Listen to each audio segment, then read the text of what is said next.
الدين والقرآن. بسم الله ما شاء الله كان وما لم يشأ لم يكن ولا حول ولا قوة إلا بالله العلي العظيم. بسم الله نحمده ونستعينه ونؤمن به ونتوكل عليه ونعوذ بالله من شرور أنفسنا ومن سيئات أعمالنا. من يهد الله فلا مضل له ومن يضلله فلا هادي له. نشهد أن لا إله إلا الله وحده لا شريك له ونشهد أن محمدا عبده ورسوله أرسله بالهدى ودين الحق ليظهره على الدين كله ولو كره المشركون. اللهم صل وسلم وبارك على رسولك وحبيبك سيدنا محمد وعلى آل وأصحاب سيدنا ومولانا محمد وعلى جميع الأنبياء والمرسلين وآلهم وصحبهم وملائكتك الكرام أجمعين. أعوذ بالله من الشيطان الرجيم. بسم الله الرحمن الرحيم. قد أفلح المؤمنون الذين هم في صلاتهم خاشعون والذين هم عن اللغو معرضون والذين هم للزكاة فاعلون والذين هم لفروجهم حافظون إلا على أزواجهم أو ما ملكت أيمانهم فإنهم غير ملومين. فمن ابتغى وراء ذلك فأولئك هم العادون والذين هم لأماناتهم وعهدهم راعون والذين هم على صلواتهم يحافظون. أولئك هم الوارثون الذين يرثون الفردوس هم فيها خالدون. صدق الله مولانا العظيم. صدق وبلغ رسوله النبي الكريم ونحن على ذلك من الشاهدين الشاكرين والحمد لله رب العالمين. يا سيدي يا رسول الله خذ بيدي ما لي سواك ولا ألوي على أحد. يا من يقوم مقام الحمد منفردا للواحد الفرد لم يولد ولم يلد. يا من تفجرت الأنهار نابعة من إصبعيه فروى الجيش ذا العدد. إني إذا سامني ضيم يرمعني أقول يا سيد السادات يا سندي. أقول يا سيد السادات يا سندي. أقول يا سيد السادات يا سندي. വന്ദരായ പണ്ഡിതന്മാരെ, മാന്യ സഹോദരന്മാരെ, സുഹൃത്തുക്കളെ, അല്ലാഹു സുബ്ഹാനഹു വ തആല മഹത്തായ അനുഗ്രഹം നൽകി ഈ പള്ളിയിൽ, ഈ പ്രദേശത്ത് പലപ്പോഴും ഇൽമിന്റെ മജ്‌ലിസിൽ ഒരുമിച്ച് കൂടാൻ അല്ലാഹു അവസരം തന്നിട്ടുണ്ട്. കഴിഞ്ഞ റമദാനിൽ ഇവിടെ ഒരുമിച്ച് കൂടിയ ഇൽമിന്റെ മജ്‌ലിസിൽ പങ്കെടുക്കണമെന്ന് നിങ്ങളും ഞാനും പലരും ആഗ്രഹിച്ചിരുന്നുവെങ്കിലും അല്ലാഹുവിന്റെ നിശ്ചയപ്രകാരം അല്ലാതെ ലോകത്ത് ഒന്നും സംഭവിക്കാത്തത് കൊണ്ട് തന്നെ അല്ലാഹുവിന്റെ നിശ്ചയത്തിൽ റമദാനിൽ ഇവിടെ ഒരുമിച്ച് കൂടാൻ അല്ലാഹു തീരുമാനിച്ചിട്ടില്ലായിരുന്നു. അതുകൊണ്ട് തന്നെ അന്ന് അതിന് കഴിഞ്ഞില്ല. ഇത് വളരെ പ്രധാനപ്പെട്ട ഒരു മാസമാണ് ദുൽഹജ്ജ് മാസം. അല്ലാഹു സുബ്ഹാനഹു വ തആലയുടെ ലക്ഷക്കണക്കായ അടിമകൾ അല്ലാഹുവിന്റെ ഭവനത്തെ കരുതി ഹജ്ജിനു വേണ്ടി അവന്റെ ഭവനത്തിനടുക്കലേക്ക് വരികയും അല്ലാഹു സുബ്ഹാനഹു വ തആല നിശ്ചയിച്ച ഇസ്ലാമിന്റെ ശിആറുകളെ ആദരിക്കുകയും അതുമായി ബന്ധപ്പെടുകയും മുതബറക്കായ സ്ഥലങ്ങളിലെല്ലാം സന്ദർശനം നടത്തുകയും അങ്ങനെ ലക്ഷക്കണക്കായ മുഅ്മിനീങ്ങളെ അല്ലാഹു സുബ്ഹാനഹു വ തആല നരകത്തിൽ നിന്ന് മോചിപ്പിക്കുകയും ചെയ്യുന്ന അതിമഹത്തായ ഒരു സന്ദർഭമാണ് ദുൽഹജ്ജ് മാസം. ഈ ദുൽഹജ്ജ് മാസത്തിൽ വളരെ പ്രധാനപ്പെട്ട ദിവസങ്ങൾ ഉണ്ട്. ഇൻഷാ അല്ലാഹ് ആ ദിവസങ്ങളിൽ അല്ലാഹു നമുക്ക് തൗഫീഖ് ചെയ്തെങ്കിൽ നമുക്ക് നമ്മുടെ പരിപാടികൾ നടക്കുന്നത് കൊണ്ട് അതിന്റെ ബഹുമതികളും മറ്റുമായി ബന്ധപ്പെട്ട കാര്യങ്ങൾ ആ സമയത്ത് സംസാരിക്കാം എന്നതുകൊണ്ട് ഞാൻ ഇപ്പോൾ ആ ഭാഗത്തേക്ക് കടക്കുന്നില്ല. ദുൽഹജ്ജ് മാസം 9ാമത്തെ ദിവസം അറഫ ദിനമാണ്. അന്ന് ഒരു കൊല്ലത്തിലുള്ള ദിവസങ്ങളിൽ വെച്ച് ഏറ്റവും ബഹുമാനമുള്ള ദിവസം അത് അറഫ ദിനമാണ് എന്ന് പണ്ഡിതന്മാർ രേഖപ്പെടുത്തിയിട്ടുണ്ട്. അഫ്ളൽ അയ്യാമാണ്. ദിവസങ്ങളുടെ കൂട്ടത്തിൽ പകലുകളുടെ കൂട്ടത്തിൽ ഏറ്റവും ബഹുമാനമുള്ള പകല് അത് അറഫയുടെ പകല് ആണ്. രാത്രികളുടെ കൂട്ടത്തിൽ ഏറ്റവും ബഹുമാനമുള്ള രാത്രി അത് ലൈലത്തുൽ ഖദ്റിന്റെ രാത്രിയാണ്. അഷ്റഫുൽ ഖൽഖ് സല്ലല്ലാഹു അലൈഹി വസല്ലം തങ്ങളെ പ്രസവിക്കപ്പെട്ട രാത്രിക്കും അതിമഹത്തായ ബഹുമതി പണ്ഡിതന്മാർ കൽപ്പിച്ചിട്ടുണ്ട്. ഞാൻ ആ വിഷയത്തിലേക്ക് ഇപ്പോൾ കടക്കുന്നില്ല. അല്ലാഹു തൗഫീഖ് ചെയ്തെങ്കിൽ പിന്നീട് ഏതെങ്കിലും ഒരു ദിവസം അറഫയുടെയും യൗമുത് തർവിയ എന്ന് പറയുന്ന 8ാമത്തെ ദുൽഹജ്ജ് 8ാമത്തെ ദിവസത്തിന്റെയും മഹത്വത്തിലേക്ക് അല്ലാഹു തൗഫീഖ് ചെയ്തെങ്കിൽ പിന്നീട് ഞാൻ കടക്കുന്നത് കൊണ്ട് ഇപ്പോൾ കടക്കുന്നില്ല. ഈ മഹത്തായ ഒരു മാസത്തിൽ മഹത്തായ ദിവസങ്ങളിൽ അല്ലാഹു സുബ്ഹാനഹു വ തആല നമ്മെ ഇവിടെ ഒരുമിച്ച് കൂട്ടിയിരിക്കുകയാണ്. റഹ്മാനായ റബ്ബ് ഇത് സ്വർഗത്തിൽ ഇതുപോലെ ഒരുമിച്ച് കൂടാനുള്ള മാർഗവും ഉപാധിയുമായി നമ്മിൽ നിന്ന് സ്വീകരിക്കുമാറാകട്ടെ എന്ന് ആമുഖമായി ദുആ ചെയ്യുന്നു. ഈ സദസ്സിലേക്ക് വരുമ്പോൾ തന്നെയും അതിനു മുമ്പും പല സ്ഥലങ്ങളിൽ നിന്നും പലരും പല വിഷയങ്ങളും പറഞ്ഞ് സദസ്സിൽ നിന്ന് ദുആ ചെയ്യാൻ വേണ്ടി പറഞ്ഞിട്ടുണ്ട്. ഇൻഷാ അല്ലാഹ് ലാസ്റ്റ് ദുആ ചെയ്യും. അർഹമർ റഹീമിനായ റബ്ബ് നമ്മുടെ മജ്ലിസ് അവൻ പൊരുത്തപ്പെട്ട ദുആക്ക് ഇജാബത്ത് കിട്ടുന്ന മജ്ലിസായി സ്വീകരിക്കുമാറാകട്ടെ. സഹോദരന്മാരെ, ലോകത്ത് മനുഷ്യരുടെ കൂട്ടത്തിൽ 2 വിഭാഗമാണ് ഉള്ളത്. ഒന്ന് വിജയിച്ചവരും മറ്റൊന്ന് പരാജയപ്പെട്ടവരും. ലോകത്ത് മനുഷ്യന് അനുഭവിക്കാനുള്ള ഏറ്റവും പ്രധാനപ്പെട്ട 2 അനുഭവങ്ങളാണ്. ഒന്ന് വിജയവും മറ്റൊന്ന് പരാജയവും. ലോകത്ത് വിശേഷബുദ്ധിയുള്ള ഒരു മനുഷ്യനും പരാജയത്തെ ആഗ്രഹിക്കുന്നവരോ പരാജയത്തെ ഇഷ്ടപ്പെടുന്നവരോ ഇല്ല. വിജയം പരാജയം ഇങ്ങനെ 2 വിഷയം പരസ്പരം എതിരായി നിൽക്കുന്നു. പരാജയത്തെ ആഗ്രഹിക്കുന്നവരോ ഇഷ്ടപ്പെടുന്നവരോ ഇല്ല. എത്ര പരാജയപ്പെട്ടവരും അവൻ പരാജയപ്പെട്ടു എന്നത് സമ്മതിക്കുകയും ഇല്ല. അത് പരാജയം എന്ന വിഷയത്തോടുള്ള മനുഷ്യന്റെ വിരക്തിയെയാണ് അറിയിക്കുന്നത്. ഏതുപോലെ മനുഷ്യന് ഉണ്ടാകുന്ന 2 വിശേഷണങ്ങളാണ് വിവരവും വിവരക്കേടും, ഇൽമും ജഹ്ലും. എത്ര വിവരം ഇല്ലാത്ത ഒരു മനുഷ്യനോടും അവൻ വിവരമില്ലാത്തവനാണ് എന്ന് സമ്മതിക്കാൻ മനുഷ്യന്റെ ഹുങ്ക് മനുഷ്യനെ അനുവദിക്കാറില്ല. അത് മനസ്സിലാകണമെങ്കിൽ ചിലപ്പോ നമുക്ക് തോന്നുന്നത് അതൊന്നുമല്ല. ഞാൻ പലപ്പോഴും പറയാറുണ്ട് ഞാൻ ഒരു വിവരമില്ലാത്ത ആളാണെന്ന് ഞാനെപ്പോഴും പറയാറുണ്ട്. അത് പറയലുണ്ടെന്നേ ഉള്ളൂ. അത് മനസ്സിലാകണമെങ്കിൽ നമ്മൾ റോട്ടുമ്പോ കൂടി ഇങ്ങനെ നടക്കുമ്പോ ഒരാള് എടാ ജാഹിലേ എന്ന് വിളിച്ചാൽ, അല്ലെങ്കിൽ എടോ വിവരമില്ലാത്തവനെ എന്ന് വിളിച്ചാൽ അപ്പൊ പിടിക്കും വെറുപ്പ്. അത് എത്ര വിവരമില്ലാത്ത എന്നെ പോലത്തെ മൂടനെ വിളിച്ചാ ആ മൂടനും പിടിക്കും വെറുപ്പ്. കാരണം വിവരം കെട്ടവനെ എന്ന് വിളിച്ചാൽ വെറുപ്പ് പിടിക്കാത്ത ഒരു മനുഷ്യനെയും കാണാൻ സാധ്യമല്ല. ഇനി അതിന് വെറുപ്പ് പിടിക്കുന്നില്ലെങ്കിൽ അവൻ തീരെ വിവരം കെട്ടവനാണ് എന്ന് പറയേണ്ടി വരും. ആ നിലക്ക് വിവരം കെട്ടവനെ എന്ന് വിളിച്ചാൽ ആർക്കും വെറുപ്പ് പിടിക്കുന്നതിന്റെ കാരണം വിവരം ഇല്ലാതിരിക്കുക എന്നതിനെ ആരും സ്വാഗതം ചെയ്യുന്നില്ല, ആരും ഇഷ്ടപ്പെടുന്നില്ല എന്നതാണ് അതിന് കാരണം. ഇതുപോലെ തന്നെയാണ് വിജയം പരാജയം.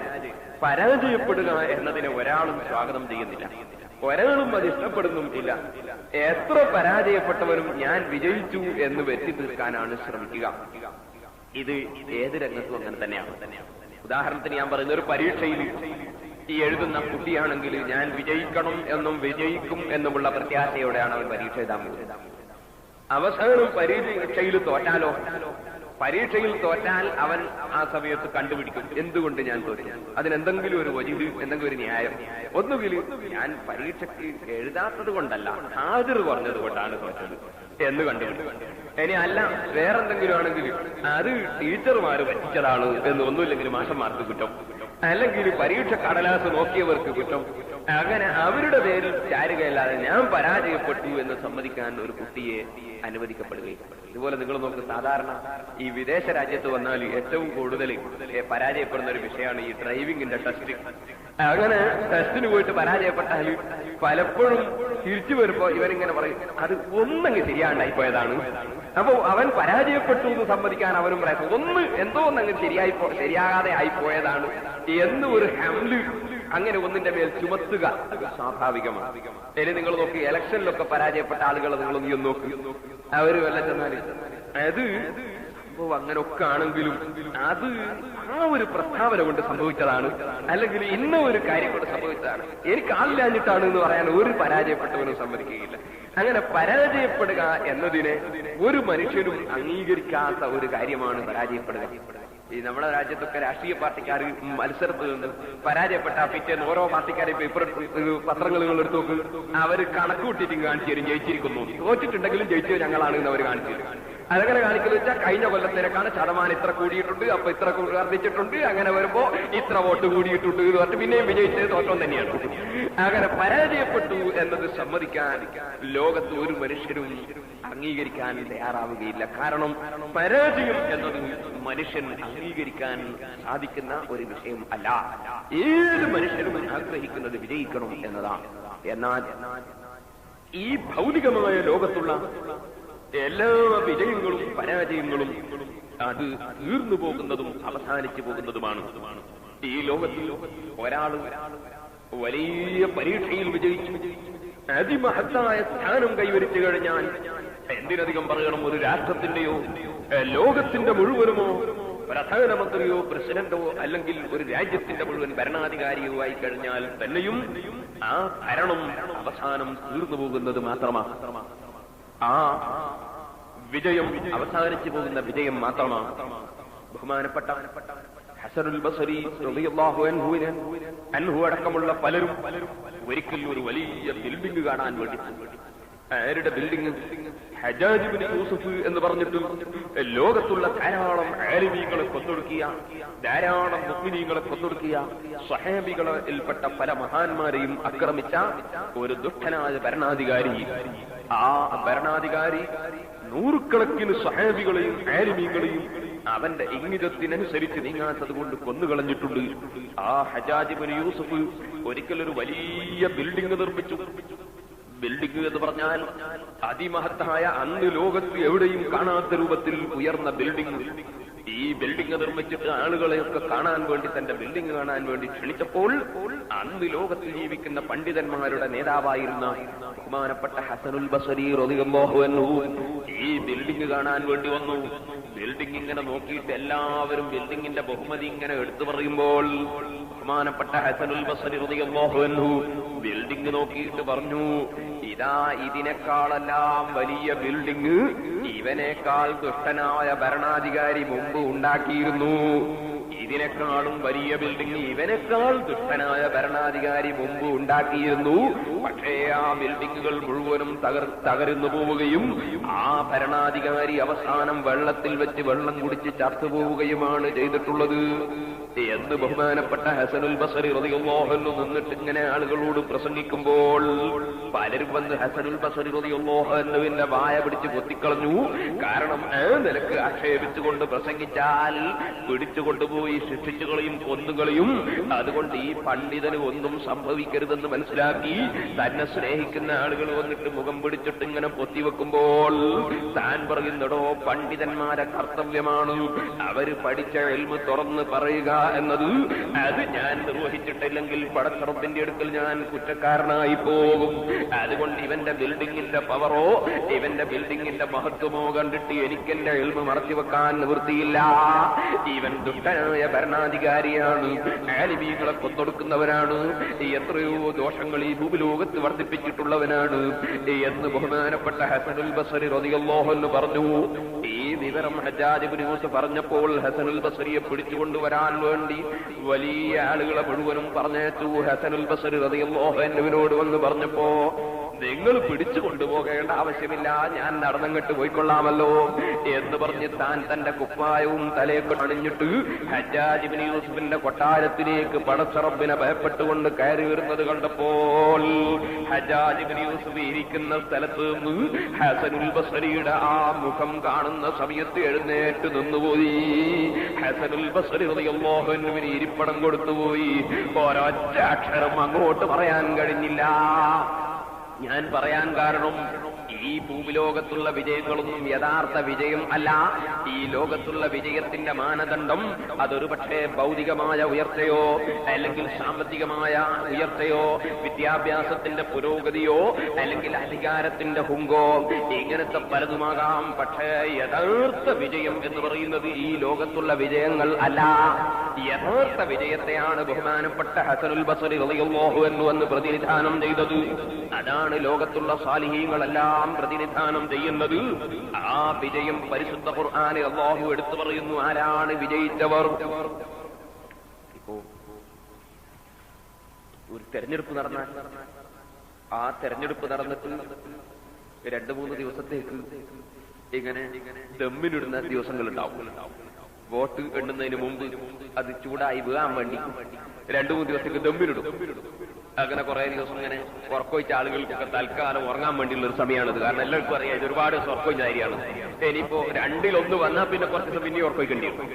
ഒന്ന് കുറെ അങ്ങോട്ടും ഇങ്ങോട്ടും കുത്തുമുറിയും അടിയും പിടിയും ഒക്കെ ആയിട്ട് അതിനുവേണ്ടി കുറെ ഉറക്കൊഴിക്കേണ്ടി വരും. വേറെ ഒരാൾ തോറ്റ വകയിൽ അയാൾ ചിലപ്പോൾ ഉറക്ക് വരാതുണ്ടാവും. ജയിച്ച വകയിൽ ഉള്ളതിൽ ഉറക്ക് വരില്ല. കാരണം പക്ഷേ ഇതപ്പാ പോയി പോവാന്നുള്ള പേടിയുണ്ട്. അങ്ങനെയാണല്ലോ ദുനിയാവിന്റെ ഹാല്. കിട്ടിയാലും ഇതപ്പാ പോയി പോവാന്നുള്ള പേടി, കിട്ടുന്നവരെ ഇത് കിട്ടൂല്ല എന്നുള്ള പേടി. ദുനിയാവിന്റെ ഹാല് അങ്ങനെയാണ്. അങ്ങനെ എല്ലാറ്റിന്റെയും ഹാല് അങ്ങനെ തന്നെയാണ്, ഒന്നൊന്നായിട്ടല്ല.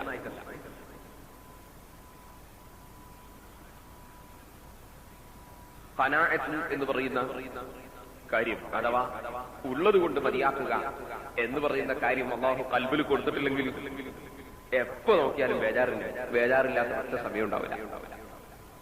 ഇപ്പൊ ചിലരെ കാണാൻ നാട്ടിൽ നിന്ന് എനിക്ക് വിസ കിട്ടാൻ വേണ്ടി ദ്വാരക്കണം എന്നാൽ ഇങ്ങനെ വിസ കിട്ടാൻ വേണ്ടിയുള്ള ദ്വാരനെ അങ്ങനെ ദ്വാരത്ത് നാട്ടിൽ നിന്ന് കെട്ടിയെത്തിയാൽ എനിക്ക് പണി കിട്ടാൻ വേണ്ടി ദ്വാരക്കണം അങ്ങനെ പണി കിട്ടിയാൽ ഈ പണി നിലനിൽക്കാൻ വേണ്ടി ദ്വാരക്കണം.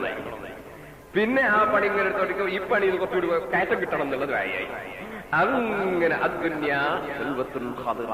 ദുനിയാവ് എന്നത് മധുരമുള്ളതും പറ്റയായതുമാണ് എന്ന് അഷ്റഫുൽ ഖൽഖ് സല്ലല്ലാഹു അലൈഹി വസല്ലം തങ്ങൾ പറഞ്ഞു. ഖനാഅത്ത് ഉള്ളത് കൊണ്ട് മതിയാക്കുക എന്ന് പറയുന്ന കാര്യം മനുഷ്യന്റെ ഖൽബിലില്ലെങ്കിൽ അവൻ ഒരു കാലത്തും മനസ്സമാധാനം ഉണ്ടാവില്ല. അതിരിക്കട്ടെ. അങ്ങനെ ഈ 2-3 ദിവസം ദമ്മിനിട്ടും പിന്നെ ജയിച്ചതും തോറ്റതും അറിയുന്ന റിപ്പോർട്ട് വായിക്കുന്ന ദിവസമായ എല്ലാ റേഡിയോവിന്റെ മുമ്പിലും എല്ലാ ടെലിവിഷന്റെ മുമ്പിലും ആളുകൾ വലിയ ക്യൂ ആണ്. കാരണം ആരാണ് ജയിച്ചത് ആരാണ് തോറ്റത് എന്നറിയണം, ആരാണ് ജയിച്ചത് ആരാണ് തോറ്റത് എന്നറിയണം. അതിനുവേണ്ടി വലിയ ക്യൂ ആണ്. എന്നാൽ യഥാർത്ഥ വിജയം എവിടെ? ഈ വിജയം യഥാർത്ഥ വിജയം അല്ല. ഞാൻ പറഞ്ഞില്ലേ, വിജയിച്ച മനുഷ്യൻ 2-3 ദിവസം ആഹ്ലാദമൊക്കെ നടത്തി അവൻ സ്ഥാനത്തേക്ക് കയറി വരുമ്പോഴേക്ക് ദുനിയാവിന്റെ വിജയം കൈവച്ചവന്റെ കൽബിൽ പിന്നെ പേടിയായി. പഠിച്ചവനെ എപ്പോഴാണ് ഈ കസേര പോയി പോവുക, എപ്പോഴാണ് ഞാൻ പരാജയപ്പെടുക, എപ്പോഴാണ് എന്നെ മറച്ചിടുക എന്നുള്ള പേടി കൊണ്ട് അവന്റെ കൽബിന് സമാധാനം ഇല്ല. അതേസമയത്ത് തോറ്റ മനുഷ്യൻ 2-3 ദിവസത്തേക്ക് ആരും മുമ്പിലും ഇറങ്ങൂല. അയാൾ ഇങ്ങനെ ഇരുന്നിട്ട് കണക്കൂട്ടാൻ തുടങ്ങും. ഞാൻ ജയിച്ചു എന്ന് വെച്ച് തീർക്കാനുള്ള കണക്കെന്തൊക്കെയാണ്. അങ്ങനെ കണക്കൂട്ടിയിട്ട് അവസാനം ഇയാളൊരു 3-4 ദിവസം കഴിയുമ്പോഴേക്ക് രംഗത്ത് വന്നു, എടാ എന്നെ നാളെ ഇറക്കിത്തരടാ എന്ന് പറഞ്ഞിട്ട് പിന്നെ മറ്റവരെ ഇറക്കാൻ എന്ത് വൈകിട്ട് നോക്കിയിട്ട് ഇയാൾ നടക്കും. ഈ നിലക്കാണ് ദുനിയാവിന്റെ ഹാലുള്ളതെങ്കിൽ യഥാർത്ഥ വിജയം മറ്റൊരാൾക്ക് കസേരയിൽ നിന്ന് പിടിച്ചിറക്കാൻ കഴിയുന്ന വിജയം അല്ല. യഥാർത്ഥ പരാജയം പിന്നീട് വിജയിക്കാൻ വേണ്ടി പ്രവർത്തിക്കാവുന്ന പരാജയവും അല്ല. യഥാർത്ഥ വിജയം ഒരു മനുഷ്യൻ കൈവരിച്ചു കഴിഞ്ഞാൽ പിന്നെ മറ്റൊരാൾക്ക് ആ കസേരയിൽ നിന്ന് പുറത്തേക്ക് വലിച്ചിടാൻ സാധ്യമല്ല. അവൻ ഈ കസേര തെറിച്ചു പോകുമെന്ന് പേടിക്കേണ്ട ആവശ്യവും ഇല്ല. അതേസമയത്ത് യഥാർത്ഥ പരാജയം സംഭവിച്ചു കഴിഞ്ഞാൽ ആ പരാജയപ്പെട്ടവന് പിന്നീട് വിജയത്തിനു വേണ്ടി മാർഗവും ഇല്ല. ഈ നിലക്കുള്ള വിജയവും പരാജയവും ഉണ്ട്. അതിൽ വിജയിച്ചവരുടെ ലീസ്റ്റ് അല്ലാഹു സുബ്ഹാനഹു വ തആല ഖുർആനിലൂടെ ലോകത്തിന് പഠിപ്പിക്കുന്നു. ബിസ്മില്ലാഹിർ റഹ്മാനിർ റഹീം.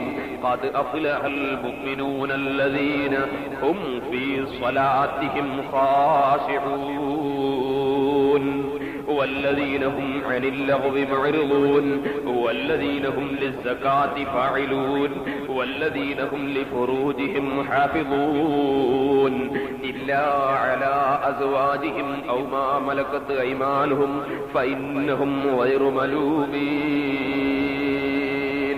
فمن ابتغى وراء ذلك فأولئك هم العادون والذين هم لأماناتهم وعهدهم راعون والذين هم على صلواتهم يحافظون أولئك هم الوارثون الذين يرثون الفردوس هم فيها خالدون. അല്ലാഹു സുബ്ഹാനഹു വ തആല വിജയിച്ച ആളുകൾ ആരാണ് എന്ന് സൂറത്തുൽ മുഅ്മിനൂനയുടെ തുടക്കത്തിൽ അതിന്റെ ശരിയായ ലിസ്റ്റ് അല്ലാഹു തആല പറയുന്നു.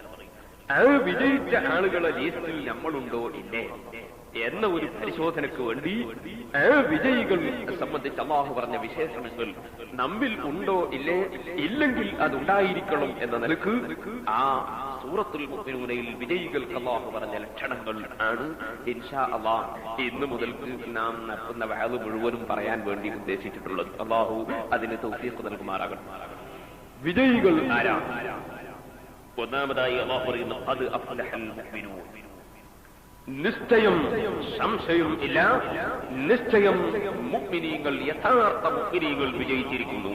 ഖദ് അഫ്ലഹൽ മുഅ്മിനൂൻ.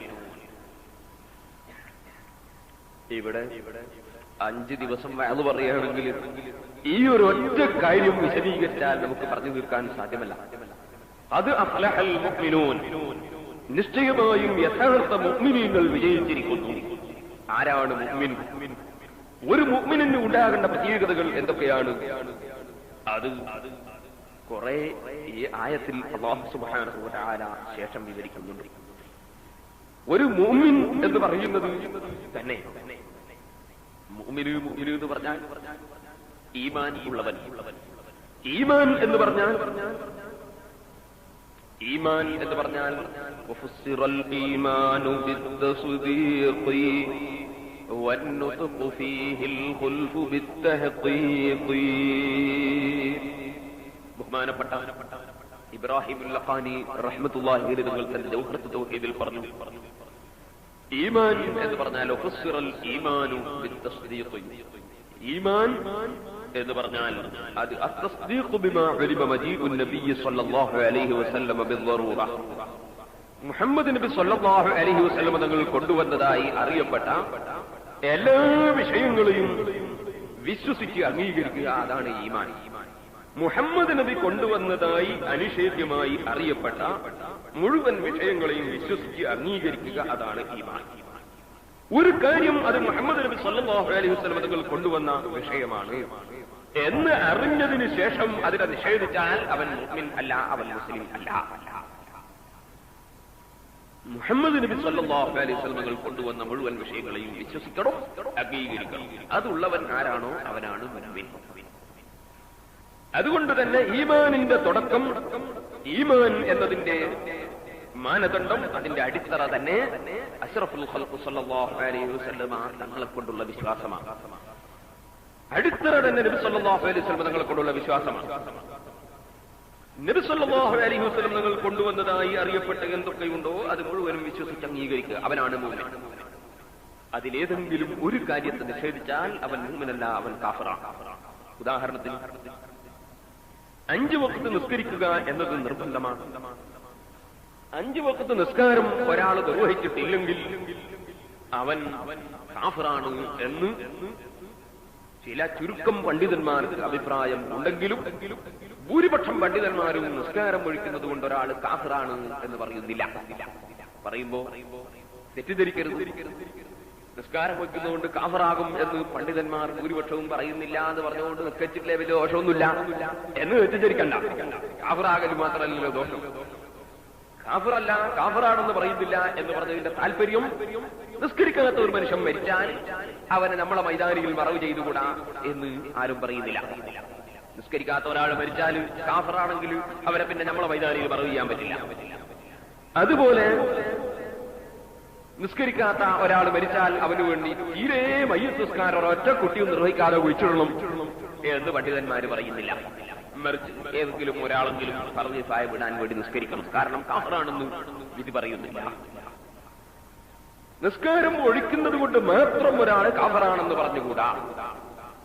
അതേസമയം കാഫിറാകും എന്ന് പറഞ്ഞാൽ പിന്നെ അവന്റെ ഭാര്യയും മുസ്ലിമത്തായ ഭാര്യയും അവരും തമ്മിൽ പിന്നെ ബന്ധപ്പെടാൻ പറ്റില്ല, മറ്റു പലതും പറ്റില്ല. അതുകൊണ്ട് തന്നെ ആ നിയമം ഭൂരിപക്ഷം പണ്ഡിതന്മാരും പറയുന്നില്ല. പണ്ഡിതന്മാരിൽ ഇമാം അഹ്മദ് ബിൻ ഹംബൽ റളിയല്ലാഹു അൻഹുവിന് ഒരു അഭിപ്രായം ഉണ്ട്, നിസ്കാരം ഒഴിച്ചാൽ തന്നെ മനുഷ്യൻ കഫറാകും. അലി ഇബ്നു അബീ ത്വാലിബ് റളിയല്ലാഹു അൻഹുവിൽ നിന്നും അങ്ങനെ ഒരു അഭിപ്രായം ഉദ്ധരിക്കപ്പെട്ടിട്ടുണ്ട്. നേരെ മറിച്ച് മൂന്ന് മദ്ഹബിന്റെ ഇമാമിങ്ങളും അലി ഇബ്നു അബീ ത്വാലിബ് റളിയല്ലാഹു അൻഹുവിന്റെ തന്നെ ഒരഭിപ്രായവും നിസ്കാരം ഒഴിച്ചതുകൊണ്ട് മാത്രം ഒരാൾ കാഫിറാവുകയില്ല, നിസ്കാരം ഒഴിച്ചാൽ വലിയ ധാരാളമൊന്നുമില്ല, നിസ്കാരം ഒഴിച്ചാൽ വിരോധമില്ല എന്ന് വിശ്വസിച്ചാൽ അവൻ കാഫിറാകും. കാരണം നബി സല്ലല്ലാഹു അലൈഹി വസല്ലം തങ്ങൾ കൊണ്ടുവന്ന അനിഷേധ്യമായി അറിയപ്പെട്ട ഒരു വിഷയത്തെ അവൻ നിഷേധിച്ചതുകൊണ്ട് കാഫിറാകും. അവൻ എത്ര നിസ്കരിച്ചിട്ട് കാര്യമില്ല, 5 വഖത്ത് നിസ്കാരം മാത്രമല്ല തഹജ്ജുദും കൂടി നിസ്കരിക്കലുണ്ട്. പക്ഷെ അവന്റെ വിശ്വാസം എന്താണ്? നിസ്കാരം നിർബന്ധമില്ല എന്നാണ്. എന്നാൽ അവൻ കാഫിറാണ്. അത് നിസ്കാരം 5 കൂടി നിഷേധിക്കണമെന്നില്ല, ഒരൊറ്റ റക്അത്ത് നിസ്കാരം നിഷേധിച്ചാൽ തന്നെ അവൻ കാഫിറാണ്.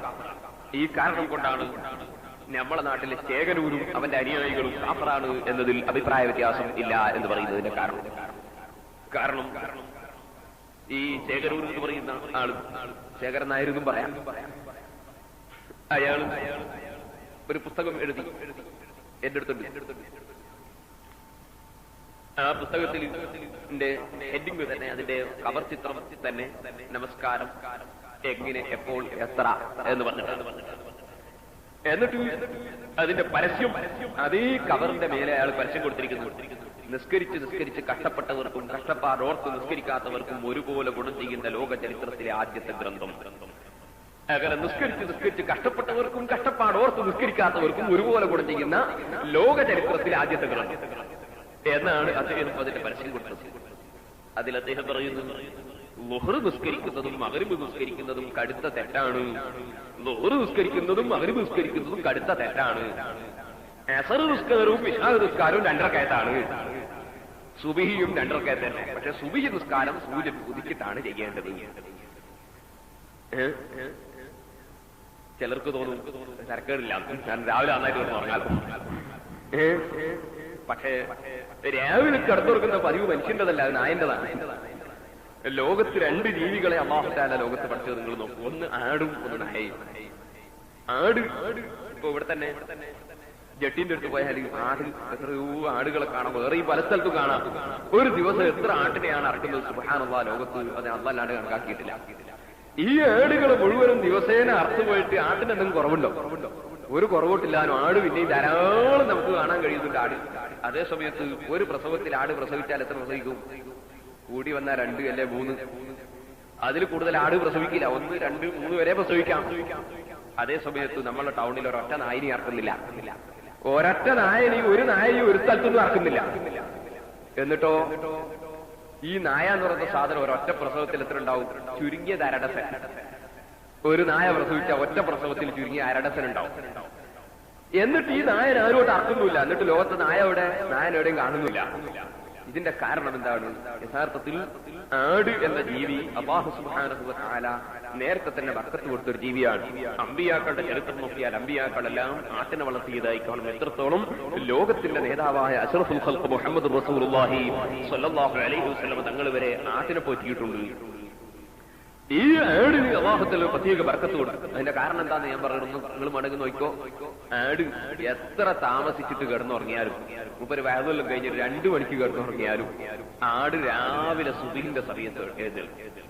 സുബഹിക്ക് എഴുന്നേറ്റ് ആട് ഒന്ന് എഴുന്നേറ്റ് ഇങ്ങനെ 1-2 കുടഞ്ഞ് ഈ കാത് 2 തമ്മിലൊന്ന് മുട്ടിച്ചിട്ട് കടകടാന്ന് പറഞ്ഞൊന്ന് മുട്ടി എന്നതിന് ശേഷം സുബഹിക്ക് എഴുന്നേറ്റിട്ട് കിടക്കുക എന്നല്ലാതെ അതേ കിടത്ത മലത്തൂലി ഒരൊറ്റ ആടും കിടന്നുറങ്ങൂല. നേരെ മറിച്ച് നിങ്ങൾ നായനെ നോക്ക്. നായന്റെ പരിപാടി എന്താ? നായന്റെ പരിപാടി തന്നെ രാത്രി മൂപ്പര് ടെലിവിഷനൊക്കെ കണ്ടു. ടെലിവിഷൻ എന്ന് പറഞ്ഞാൽ ഇങ്ങനെ നോക്കിക്കലല്ല, അങ്ങനെ ലോകത്താകെ നടന്നു നോക്കി, അങ്ങനെ അവിടെ ഇവിടെ ഒക്കെ പോയി ഉള്ള എല്ലാ ടെലിവിഷനും കണ്ട് എല്ലാ സ്ഥലവും ചുറ്റിക്കറങ്ങി ഓടിക്കതച്ചു വന്ന് മൂപ്പര് അവസാനം കിടന്നുറങ്ങലപ്പോ സുബഹി ആകാൻ നോക്കുമ്പോ ഒറ്റ കിടത്തം. അതും കിടത്തത്തിന്റെ ശൈലി എങ്ങനെയെന്ന് ചോദിച്ചാൽ ഏകദേശം 1 മുറിയിൽ നിന്റെ അടുത്ത് കൈകൊണ്ടാക്കി. അങ്ങനെ മൂപ്പര് ഒരൊറ്റ ഉറക്ക്. അപ്പൊ സുബഹിന്റെ സമയത്തൊരു ഉറക്ക്. പിന്നെ കുറെ കഴിഞ്ഞിട്ടേ മൂപ്പര് തിരിഞ്ഞുകൊള്ളൂ. അങ്ങനെ സുബഹിന് മുമ്പ് കിടന്നുറങ്ങി സുബഹിന്റെ സമയത്ത് എഴുന്നേൽക്കാത്ത ഒരു സ്വഭാവം നായക്കുണ്ട്. അതേ സമയത്ത് ആട്ടിന്റെ സ്വഭാവം എത്ര താമസിച്ച് കിടന്നുറങ്ങിയാലും മുമ്പ് സുബഹിക്ക് എഴുന്നേൽക്കും എന്നതാ. ഈ കാരണം കൊണ്ട് തന്നെ നായ എന്ന് പറയുന്ന ജീവിക്ക് അല്ലാഹു ബർക്കത്ത് കൊടുത്തിട്ടില്ല. നായന് എവിടെയും അറക്കുന്നില്ല. ഒരു പ്രസവത്തിന് ഡസങ്കണക്കിന് ഉണ്ടാകുന്നുണ്ട്, പക്ഷെ അതെവിടെയും കാണുന്നില്ല. നേരെ മറിച്ച് ലോകമൊട്ടാകെ ധാരാളം ആടുകൾ അറുത്തു പോകുന്നുണ്ടെങ്കിലും ആടുകൾ ഒരു പ്രസവത്തിൽ വളരെ കുറവാണെങ്കിലും ആടുകളെ കൊണ്ട് ലോകമൊട്ട നിറക്കപ്പെട്ടതായി നാം കാണുന്നു. അപ്പൊ ആട് എന്ന ബറക്കത്തുള്ള ജീവിയുടെ ശൈലിയാണ് മനുഷ്യന് ആവശ്യം. നായ എന്ന ദുഷിച്ച ഈ ബറക്കത്തില്ലാത്ത ജീവിയുടെ സ്വഭാവം അല്ല. പക്ഷെ ചേകനൂര് പിന്നെ ആ വകുപ്പിന് പറ്റ ആളാണ്. അതുകൊണ്ട് മൂപ്പരങ്ങനെ പറഞ്ഞേ സുബഹി സൂര്യൻ ഉദിച്ചിട്ടാ നല്ലത്. അങ്ങനെ അസർ നിസ്കാരം 2 റക്അത്ത്, ഇശാ നിസ്കാരം 2 റക്അത്ത്, ദുഹറും മഗ്‌രിബും കട്ട തെറ്റി. പിന്നുള്ളത് സുബഹി നിസ്കാരം 2 റക്അത്ത് സൂര്യൻ ഉദിച്ചിട്ട്. പക്ഷേ അത് തന്നെ അയാൾ പറഞ്ഞു യാത്ര ചെയ്യുന്ന സമയത്ത് 1 റക്അത്ത്, എല്ലാ നിസ്കാരവും 1 റക്അത്ത്. യാത്ര ചെയ്യുമ്പോൾ കസ്റാക്കി നിസ്കരിക്കണം. ഇൻഷാ അല്ലാഹ് സമയം കിട്ടിയെങ്കിൽ ഞാൻ ഏതൊക്കെ ഒരു ദിവസം പറയും. ഈ കസ്റാക്കി നിസ്കരിക്കാൻ ഞാൻ 4 ഉള്ളത് 2 ആക്കി നിസ്കരിക്കാന്നാണ്. ഇയാളത് 2 ഉള്ളത് 1 ആക്കലാണ്. കസറിന് പകരം കുസറ. അങ്ങനെ ഈ നിലക്ക് അദ്ദേഹം പരസ്യമായി പ്രഖ്യാപിക്കുകയും പുസ്തകം രചിക്കുകയും ആളുകളെ അദ്ദേഹത്തിന്റെ മതത്തിലേക്ക് ക്ഷണിക്കുകയും ചെയ്യുന്നത് കൊണ്ട് തന്നെ മുസ്ലിം പണ്ഡിതന്മാര് പറഞ്ഞു അദ്ദേഹം കാഫിറാണ്, സംശയത്തിന്റെ അവകാശം ഇല്ല. കാരണം ഒരു റക്അത്ത് നിസ്കാരം നിഷേധിച്ചാൽ തന്നെ കാഫിറാ, ഒരു സുജൂദ് തന്നെ നിഷേധിച്ചാൽ കാഫിറാകാൻ സാധ്യതയുള്ളതാ. അതുകൊണ്ട് നിസ്കാരം നിഷേധിക്കുന്നവൻ കാഫിറാണ്. അവൻ നിസ്കരിച്ചിട്ടും കാര്യമില്ല, നിസ്കരിച്ചാലും കാഫിർ തന്നെ. ഒരിക്കൽ ഞാൻ കുട്ടിയാടി ഇങ്ങനെ നോക്കുമ്പോ ഒരു കൂട്ടർ വന്നിട്ട് എന്നോട് പറഞ്ഞു, നിങ്ങൾ നിർബന്ധമായിട്ട് വന്നിട്ട് ഞങ്ങൾക്ക് ഒരു പ്രസംഗം നടത്തി തരണം. നോക്കുമ്പോ എവിടെയാണെന്നറിയോ, നമ്മളെ നാട്ടിന്റെ അടുത്ത് തന്നെ കക്കട്ടിന്റെ അടുത്ത് ചീക്കൂന്ന് പറഞ്ഞൊരു സ്ഥലം. അപ്പൊ എന്താന്ന് ചോദിച്ചപ്പോ അവിടെയുള്ള കുറെ പുത്തൻവാദികൾ അങ്ങനെ തന്നെ ചേകനൂരായി പോയിരിക്കുന്നു. വലിയ മുതലാളിമാര് ചേകനൂരിന്റെ ആൾക്കാരായി പോയിരിക്കുന്നു. ഒറ്റ അഖിലുസുന്നത്ത് വൽ ജമാഅത്തിൽപ്പെട്ട ഒരൊറ്റ മെമ്പർ പോലും ആയിട്ടില്ല. ഒക്കെ പുത്തൻവാദികൾ. കാരണം ഇയാൾ ഖുർആന് മറ്റവരെക്കാളും ജോറായിട്ട് തോന്നുന്നുണ്ട്. അങ്ങനെ പുത്തൻവാദികളിൽപ്പെട്ട പലരും ഈ പാർട്ടിയിലേക്ക് പോയിരിക്കുന്നു. അപ്പൊ അവസാനം ഇവർക്ക് രക്ഷയില്ലാന്ന് തോന്നിയപ്പോ അവര് തന്നെ പറഞ്ഞതാ, നമ്മള് സുന്നത്ത് ജമാഅത്തിന്റെ കൂട്ടത്തിൽ ആരെയും കൊണ്ടു നിങ്ങളൊരു വാല്യൂ എത്തിക്കണില്ലേ, ഞങ്ങളെ കൂട്ടത്തിൽ ആരും ഉണ്ടാവില്ല. അങ്ങനെ അവര് ശുപാർശ ചെയ്തിട്ടാണ് സുന്നത്ത് ജമാഅത്തിന്റെ ആളുകൾ വന്നിട്ട് ക്ഷണിച്ചു കൊണ്ടുപോയി. ഞാൻ പ്രസംഗിച്ച സമയത്ത് ഞാൻ പറഞ്ഞു, ഒരാൾ ഇദ്ദേഹത്തിന്റെ ആശയം അംഗീകരിച്ചാൽ പിന്നെ നിങ്ങൾ അവനെ ഇക്കാക്കാന്ന് വിളിക്കണ്ട, ഉപ്പാപ്പാന്ന് വിളിക്കണ്ട, അതുപോലെ പെണ്ണ് വിശ്വസിച്ചാൽ ഉമ്മാന്ന് വിളിക്കണ്ട, പിന്നെ കൊണ്ട് അമ്മ, അച്ഛൻ, ഏട്ടൻ എന്നൊക്കെ വിളിച്ചാൽ മതി. കാരണം മുസ്ലിമേ അല്ല എന്ന് തുറന്നു പറഞ്ഞു. കാരണം തുറന്നു പറയാതിരിക്കാൻ നിവൃത്തിയില്ല. നിസ്കാരം എന്നത് നബി സല്ലല്ലാഹു അലൈഹി വസല്ലം തങ്ങൾ കൊണ്ടുവന്ന അനിഷേധ്യമായി അറിയപ്പെട്ട ഒരു കാര്യമാണ്. അത് നിഷേധിച്ചാൽ നിഷേധിക്കുന്ന സമയത്ത് അവൻ കാഫിറാണ്. അവൻ നിസ്കരിച്ചിട്ട് പിന്നെ കാര്യമില്ല. നേരെ മറിച്ച് നിഷേധിക്കുന്നില്ല, നിസ്കാരം 5 വഖത്ത് നിർബന്ധമുണ്ട്, എനിക്ക് ഉറപ്പാണ്, വിശ്വാസമുണ്ട്, പക്ഷേ ഇവൻ മടിച്ചിട്ട് നിസ്കരിക്കുന്നില്ല, എന്നാൽ അവൻ കാഫിറാണ് എന്ന് പറഞ്ഞുകൂടാന്ന് പണ്ഡിതന്മാര് പറയും. നിഷേധിച്ചുകൊണ്ടാണെങ്കിൽ കാഫിറാണ്, നിഷേധിക്കാത്ത നിലക്കാണെങ്കിൽ കാഫിറാണെന്ന് പറഞ്ഞുകൂടാ. കാരണം ഈമാൻ എന്ന് പറഞ്ഞാൽ തന്നെ മുഹമ്മദ് നബി സല്ലല്ലാഹു അലൈഹി വസല്ലം തങ്ങൾ കൊണ്ടുവന്നതായി അറിയപ്പെട്ട ഒരു വിഷയത്തെ എല്ലാ വിഷയങ്ങളെയും അതെ അവൻ അംഗീകരിച്ച് വിശ്വസിച്ച് അംഗീകരിക്കുന്നതിനാണ് ഈമാൻ എന്ന് പറയുന്നു. ഇത് വെറും നിർബന്ധമായ വിഷയത്തിൽ മാത്രമല്ല, കച്ചവടം ചെയ്യുന്നത് ഹലാലാണ്. ഒരാൾ ഒരൊറ്റ കച്ചവടം ചെയ്തിട്ടില്ലെങ്കിൽ കുറ്റക്കാരനാവും, ഒരു കുറ്റവുമില്ല.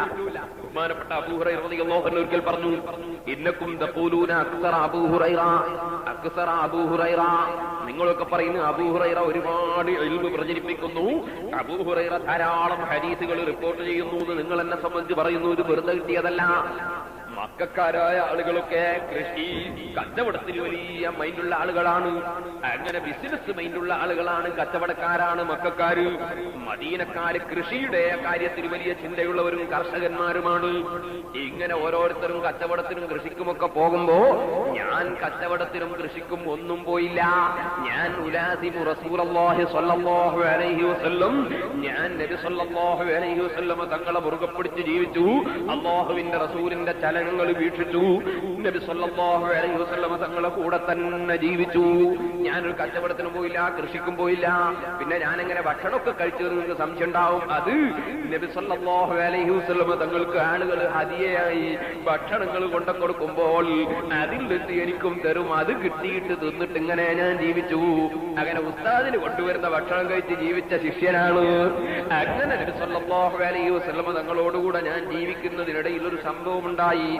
ഒരു ദിവസം നബി സല്ലല്ലാഹു അലൈഹി വസല്ലം തങ്ങൾ സംസാരിക്കുന്ന സമയത്ത് പറഞ്ഞു, ഇതാ ഞാൻ ഈ പ്രസംഗിക്കുന്ന സമയത്ത് നിങ്ങളിൽപ്പെട്ട ആരെങ്കിലും ഒരാള് ഒരു വസ്ത്രം അദ്ദേഹത്തിന് എന്റെ മുമ്പിൽ, എന്റെ സദസ്സിന്റെ മുമ്പിൽ വിരിക്കുകയും അല്പം കഴിഞ്ഞിട്ട് എന്റെ പ്രസംഗം കഴിഞ്ഞാൽ ആ വസ്ത്രം എടുത്ത് അവന്റെ നെഞ്ഞിലേക്ക് കൂട്ടിവെക്കുകയും ചെയ്താൽ അവൻ ജീവിതത്തിൽ എന്നെ വാക്കിൽ നിന്ന് ഞാൻ പറയുന്നതായി കേട്ടതിൽ നിന്ന് ഒന്നും മറന്നു പോകുന്നതല്ല.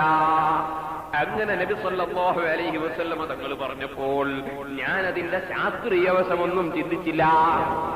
ശാസ്ത്രീയമായി ചിന്തിക്കുമ്പോൾ എന്താ ഉള്ളത്? ഒരു തുണി എടുത്തിട്ട് മുമ്പിൽ വിരിച്ച് കുറച്ചേരം കൈമാട്ട് കഴിഞ്ഞത്തേക്ക് വെച്ച് അതുകൊണ്ടൊന്നും മറന്നുപോകില്ല എന്ന് പറഞ്ഞാൽ ശാസ്ത്രീയമായി ചിന്തിക്കുമ്പോൾ നേരത്തെ തുണിയെ നെലിപ്പുള്ളത് ഒന്നുമില്ല. ഏതുപോലെ നമ്മളിപ്പോ നമ്മളെ കുറ്റിയാടിയൊക്കെ ഉണ്ട് ചില ആളുകൾ എന്തൊക്കെ രോഗമായാലും എങ്ങനെ ആയത്തുൽ കുർസി എഴുതിയിട്ട് കുടിക്കും. ആയത്തുൽ കുർസി എഴുതിയിട്ട് ജീരകത്തിന്റെ വെള്ളം കൊണ്ടോ മറ്റോ മായച്ചിട്ട് കുടിക്കും, അല്ലെങ്കിൽ വേറെ എന്തെങ്കിലും ആയത്ത് എഴുതിയിട്ട് കുടിക്കും. അങ്ങനെ ചെയ്യുന്ന ആളുകൾ. ചിലര് അത് എഴുതാൻ വേണ്ടിയുള്ള പ്ലേറ്റ് ഇങ്ങനെ തുണിയിൽ ചുരുട്ടിയിട്ട് കൊണ്ടുപോകും. വേറെ ചിലര് ബാഗിൽ വെച്ചിട്ട് കൊണ്ടുപോകും. കാരണം പുറത്ത് ആളുകൾ അറിയരുതെന്ന് വിചാരിക്കുന്നതിൽ ആളുകൾ അവര് ബാഗിൽ വെച്ച് കൊണ്ടുപോകും, അല്ലാത്തവർ തുണിയിൽ ചുരുട്ടിയിട്ട് കൊണ്ടുപോകും. എന്നിട്ട് ഖുർആനിലെ ആയത്ത് എഴുതിയിട്ട് കുടിക്കും. ബഹുമാനപ്പെട്ട ഇസ്മാഈൽ ഇബ്നു കസീർ റഹ്മത്തുള്ളാഹി അലൈഹി തങ്ങൾ തന്റെ തഫ്സീറിൽ അങ്ങനെ അലി ഇബ്നു അബീ ത്വാലിബ് റളിയല്ലാഹു അൻഹു ഇങ്ങനെ എഴുതിയിട്ട് മാച്ച് കുടിക്കാൻ വേണ്ടി കൽപ്പിച്ചതായി ഒരു സംഭവം റിപ്പോർട്ട് ചെയ്തിട്ടുണ്ട്. അതുപോലെ ഇബ്നു തൈമിയ്യത്തുൽ ഹംബലി തന്റെ ഫതാവയിലും വസാലത്തുൽ ഖുർആൻ എഴുതിയിട്ടുള്ള വെള്ളം കുടിക്കുന്നത് കൊണ്ട് ശിഫ ഉണ്ടാകും എന്ന് രേഖപ്പെടുത്തിയിട്ടുണ്ട്. അങ്ങനെ പലരും രേഖപ്പെടുത്തിയിട്ടുണ്ട്. ഞാൻ അതിന്റെ തെളിവുകളിലേക്ക് ഇപ്പോൾ കടക്കുകയല്ല. യഥാർത്ഥത്തിൽ നമ്മൾ ചിന്തിക്കുമ്പോൾ നേരത്തെ ജീരകത്തിന്റെ വെള്ളം തന്നെ ഇത്, അല്ലെങ്കിൽ നേരത്തെ മഷിയൻ നല്ലത്. ഇത് എഴുതിയിട്ടായാലും ആ മഷിയൻ തന്നെ, ആ മഷിയൻ എഴുതാണ്ട് അച്ഛൻ കെട്ട് കുടിച്ചാൽ പോരെ എന്ന് ചിലപ്പോ നമുക്ക് തോന്നിപ്പോകും. പക്ഷേ ആ തോന്നൽ ഭൗതികമായ ചിന്തയാണ്. ആത്മീയമായ ഒരു കാര്യം അതിന്റെ പിന്നിലുണ്ട്. അല്ലാഹുവിന്റെ ഖുർആൻ എഴുതുമ്പോൾ റഹ്മാനായ റബ്ബ് ആ എഴുതിയിട്ട് മേച്ച വെള്ളത്തിന് ബർക്കത്ത് കൊടുക്കുന്നുണ്ട്, ശിഫ കൊടുക്കുന്നുണ്ട്. ഏതുപോലെ എന്നറിയാമോ? അത് ബഹുമാനമുള്ള എല്ലാ വസ്തുവിനും വിഷയത്തിനും ഉണ്ട്. നബി സല്ലല്ലാഹു അലൈഹി വസല്ലം തങ്ങൾ ഹജ്ജത്തുൽ വദാഇന്റെ ദിവസം അവിടുന്ന് തഹല്ലുലാകുമ്പോൾ മുടി കളഞ്ഞു. എന്നിട്ട് മുടിയുടെ കഷ്ണം സഹാബത്തിന് വിതരണം ചെയ്തു. അബൂ തൽഹ റളിയല്ലാഹു അൻഹുവിനെ അടുത്ത് വിളിച്ചിട്ട് അബൂ തൽഹ റളിയല്ലാഹു അൻഹുവിന്റെ കയ്യിൽ മുടിന്റെ കഷ്ണങ്ങൾ കൊടുത്തു. എന്നിട്ട് പറഞ്ഞു, യഖ്സിംഹു ബൈനന്നാസ്, അബൂ തൽഹ എന്റെ മുടിയുടെ കഷ്ണം നീ സഹാബികൾക്ക് വിതരണം ചെയ്യണം. അങ്ങനെ അല്ലാഹുവിന്റെ റസൂലിന്റെ മുടിയുടെ ഓരോ കഷ്ണങ്ങൾ അതാ സ്വഹാബികൾക്ക് വിതരണം ചെയ്തപ്പോൾ ബഹുമാനപ്പെട്ട സ്വഹാബികൾ ആ കഷ്ണങ്ങൾ വളരെ ബഹുമാനത്തോടെ, ആദരവോടെ, സ്നേഹത്തോടെ വാങ്ങിയിട്ട് കൊണ്ടുപോയി സ്റ്റോക്ക് ചെയ്തു. അങ്ങനെ സ്റ്റോക്ക് ചെയ്ത കൂട്ടത്തിൽ ഉമ്മു സലമ റളിയല്ലാഹു അൻഹ നബി സല്ലല്ലാഹു അലൈഹി വസല്ലം തങ്ങളുടെ മുടി സ്റ്റോക്ക് ചെയ്തിട്ടുണ്ടായിരുന്നു. അത് സ്റ്റോക്ക് ചെയ്തത് എങ്ങനെയാണ്? ഫീ ജുൽജുലിൻ മിൻ ഫിദ്ദത്തിൻ. ഇമാം ബുഖാരി റിപ്പോർട്ട് ചെയ്യുന്ന ഹദീസിൽ കാണും, ഫീ ജുൽജുലിൻ മിൻ ഫിദ്ദത്തിൻ, വെള്ളിയുടെ ചിപ്പി ഉണ്ടാക്കിയിട്ട് ആ ചിപ്പിയിലാണ് അല്ലാഹുവിന്റെ റസൂലിന്റെ മുടി സ്റ്റോക്ക് ചെയ്തിട്ടുള്ളത്. ആ മുടി എപ്പോഴാണ് കെടുക്കാറുള്ളതെന്നറിയോ? ഇദാ അസാബത്തുഹു ഐനുൻ ഔ ശൈഉൻ, അതാ സ്വഹാബികളുടെ കൂട്ടത്തിൽ, താബീകളുടെ കൂട്ടത്തിൽ ആർക്കെങ്കിലും കണ്ണേറ് സംഭവിച്ചാൽ, കണ്ണേറ് പറ്റുക എന്ന് നമ്മൾ മുമ്പൊക്കെ പറയാറുണ്ടല്ലോ, അത് അല്ലാഹുവിന്റെ റസൂൽ അംഗീകരിച്ച കാര്യമാണ്. അൽ ഐനു ഹഖ്ഖുൻ ഇദാ വഖദ് ഖീല ഇന്നൽ ഐന ഹഖ്ഖുൻ മിനൻ നബി വകം സാറ മിൻ ഇൻസാനിൻ ബിൽ ഐനി ഫിൽ ഖബ്രി. അക്താബത്തിൽ പറഞ്ഞില്ലേ, നബി സല്ലല്ലാഹു അലൈഹി വസല്ലം തങ്ങളിൽ നിന്ന് റിപ്പോർട്ട് വന്നിട്ടുള്ളതാണ്. കണ്ണേറ് എന്ന് പറയുന്ന കാര്യം ഉള്ളത് തന്നെയാണ്. എത്രത്തോളം ചോദിച്ചാൽ അതിപ്പോ പറഞ്ഞാൽ അത്രയോ നീണ്ടുപോകും. നബി സല്ലല്ലാഹു അലൈഹി വസല്ലമ തങ്ങളെ കാലത്ത് ഒരാൾ ഇങ്ങനെ കുളിക്കുകയാണ്. കുളിമുറിയിൽ നിന്ന് കുളിക്കുമ്പോ പുറത്തുനിന്ന് ഒരാൾ എന്നും ചെന്ന് നോക്കുമ്പോ നല്ല ശരീരം, വെളുത്ത് നാല കാഴ്ചക്കുള്ള ശരീരം. അപ്പൊ ഇയാളെന്ന് പറഞ്ഞു, ഇതുപോലത്തെ ഒരു തടി ഞാൻ ഇതുവരെ കണ്ടിട്ടില്ല. സുബ്ഹാനല്ലാഹ്, ബോധമില്ലാതെയായി, കുളിക്കുന്ന ആൾക്ക് ബോധമില്ലാതെയായി. നബി സല്ലല്ലാഹു അലൈഹി വസല്ലം തങ്ങളോട് വന്ന് കംപ്ലൈന്റ് പറഞ്ഞപ്പോ യഥാർത്ഥത്തിൽ അങ്ങനെ മനസ്സിൽ സന്തോഷമുള്ള ഒരു കാര്യം കണ്ട ബർക്കത്തിന് വേണ്ടി ദ്വാരക്കാൻ വേണ്ടി ഒരാൾ നല്ല ഉഷാറാന്ന് കണ്ടാൽ കണ്ണു വെക്കുകയല്ല വേണ്ടത്, ബർക്കത്തിന് വേണ്ടി ദ്വാരക്കാണ് വേണ്ടത്. അങ്ങനെ ഇയാൾ പറഞ്ഞപ്പോ നബി സല്ലല്ലാഹു അലൈഹി വസല്ലം നിങ്ങൾ പറഞ്ഞു അതിന് ചികിത്സ ഉണ്ട്. ചികിത്സ എന്താന്ന് വെച്ചാൽ അതിന്റെ ചികിത്സയാണ് കണ്ണു വെച്ച മനുഷ്യന്റെ മുഖവും കയ്യും അതുപോലെ തുണിന്റെ ചോടയൊക്കെ ഒന്ന് കഴുകുക. ആ കഴുകിയ വെള്ളം കൊണ്ടുപോയിട്ട് കണ്ണു പറ്റി അവന്റെ ശരീരത്തിൽ കുടയുകയും അവരെ കുളിപ്പിക്കുകയും ചെയ്യാം. അതിന് ഇവൻ കൈകാൻ കൊടുക്കും, ഇവൻ കഴുകിയിട്ട് കൊടുക്കണം, അതിന് സഹായിച്ചു കൊടുക്കണം എന്ന് നബി സല്ലല്ലാഹു അലൈഹി വസല്ലം ഹദീസിൽ നിർദ്ദേശം നൽകിയിട്ടുണ്ട്. ഒരുത്തന് ഒരാൾക്ക് കണ്ണുണ്ടെങ്കിൽ ഈ കണ്ണനായ മനുഷ്യൻ എന്ത് ചെയ്യണം? അവൻ മറ്റവന് കഴുകിക്കൊടുക്കല് അല്ലാഹുവിന്റെ റസൂൽ അവരോട് നിർദ്ദേശിച്ചിട്ടുള്ള ചിലർക്ക് ഉണ്ടാകുന്നതാണ്. നഞ്ഞിപ്പ് എന്ത് ചെയ്യാനാ?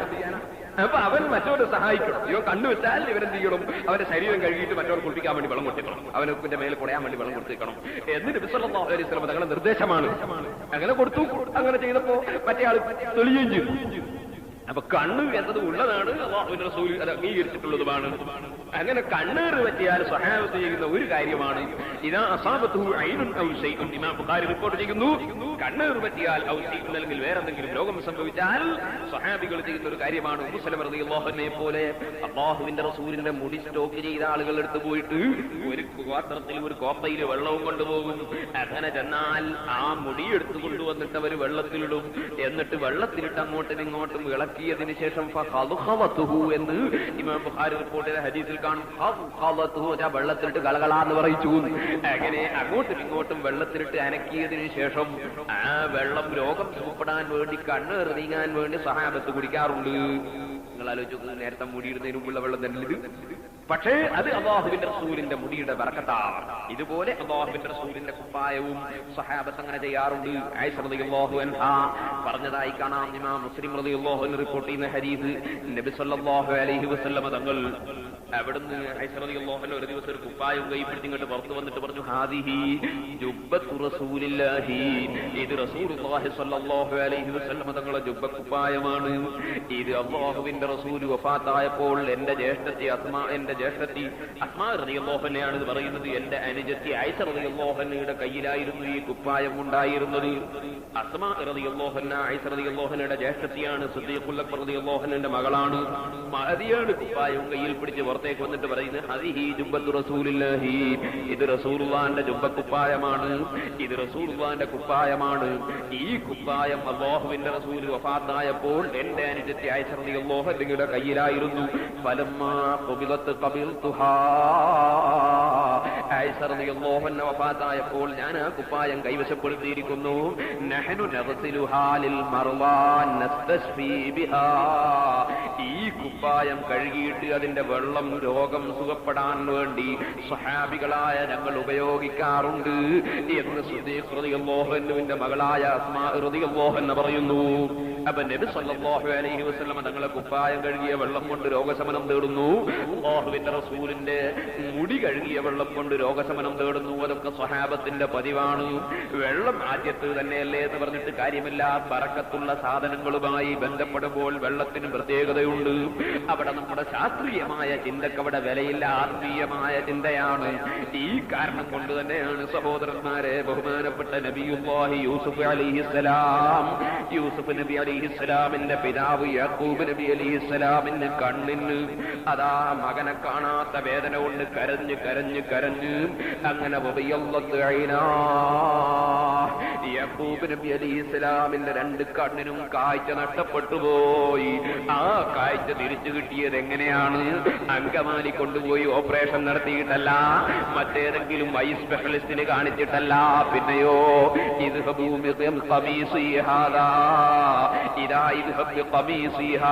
എന്റെ ഈ കുപ്പായവുമായി നീ പോയിക്കോളൂ, എന്നിട്ട് ഈ കുപ്പായം കൊണ്ടുപോയി നിങ്ങൾ ബാപ്പന്റെ മുഖത്തിട്ട് കൊടുത്താൽ ബാപ്പക്ക് കണ്ണിന് കാഴ്ച കിട്ടുമെന്ന് ബഹുമാനപ്പെട്ട യൂസുഫ് നബി അലൈഹിസ്സലാം പറഞ്ഞു. യൂസുഫ് നബി അലൈഹിസ്സലാമിന്റെ കുപ്പായം കൊണ്ടുപോയി യാക്കൂബ് നബി അലൈഹിസ്സലാമിന്റെ മുഖത്തിട്ട് കൊടുക്കുമ്പോൾ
ബന്ധപ്പെട്ട സാധനങ്ങൾ അതിനൊക്കെ അല്ലാഹു തആല ബർക്കത്ത് നൽകുന്നുണ്ട്. ആ നിലക്ക് അതുകൊണ്ട് രോഗം മാറുന്നുണ്ട്, കണ്ണിന്റെ രോഗം മാറുന്നുണ്ട്, അങ്ങനെ പലതുമുണ്ട്. അത് ആത്മീയമായ രംഗത്തുള്ള ചികിത്സകളാണ്. ആ കൂട്ടത്തിൽ ബഹുമാനപ്പെട്ട അബൂ ഹുറൈറ റളിയല്ലാഹു അൻഹു ഞാൻ പറഞ്ഞു വന്നത്, അബൂ ഹുറൈറ റളിയല്ലാഹു അൻഹുവിനോട് അൻഹു അടക്കമുള്ള സദസ്സിൽ നിന്ന് മുമ്പിലൊരു വസ്ത്രം വിരിച്ചിട്ട് ആ വസ്ത്രം നെഞ്ഞത്തേക്ക് കൂട്ടിവെച്ചാൽ ഞാൻ പറയുന്നതൊന്നും മറന്നുപോവുകയില്ല എന്ന് മഹാനായ നബി സല്ലല്ലാഹു അലൈഹി വസല്ലം തങ്ങൾ പറഞ്ഞപ്പോൾ വിശ്വാസം ഉറച്ചു വിശ്വസിച്ച അബൂ ഹുറൈറ റളിയല്ലാഹു അൻഹു അതാ ഒരു തുണിയെടുത്തിട്ട് റസൂലുള്ളാഹിന്റെ മുമ്പിൽ അങ്ങ് വിരിച്ചു.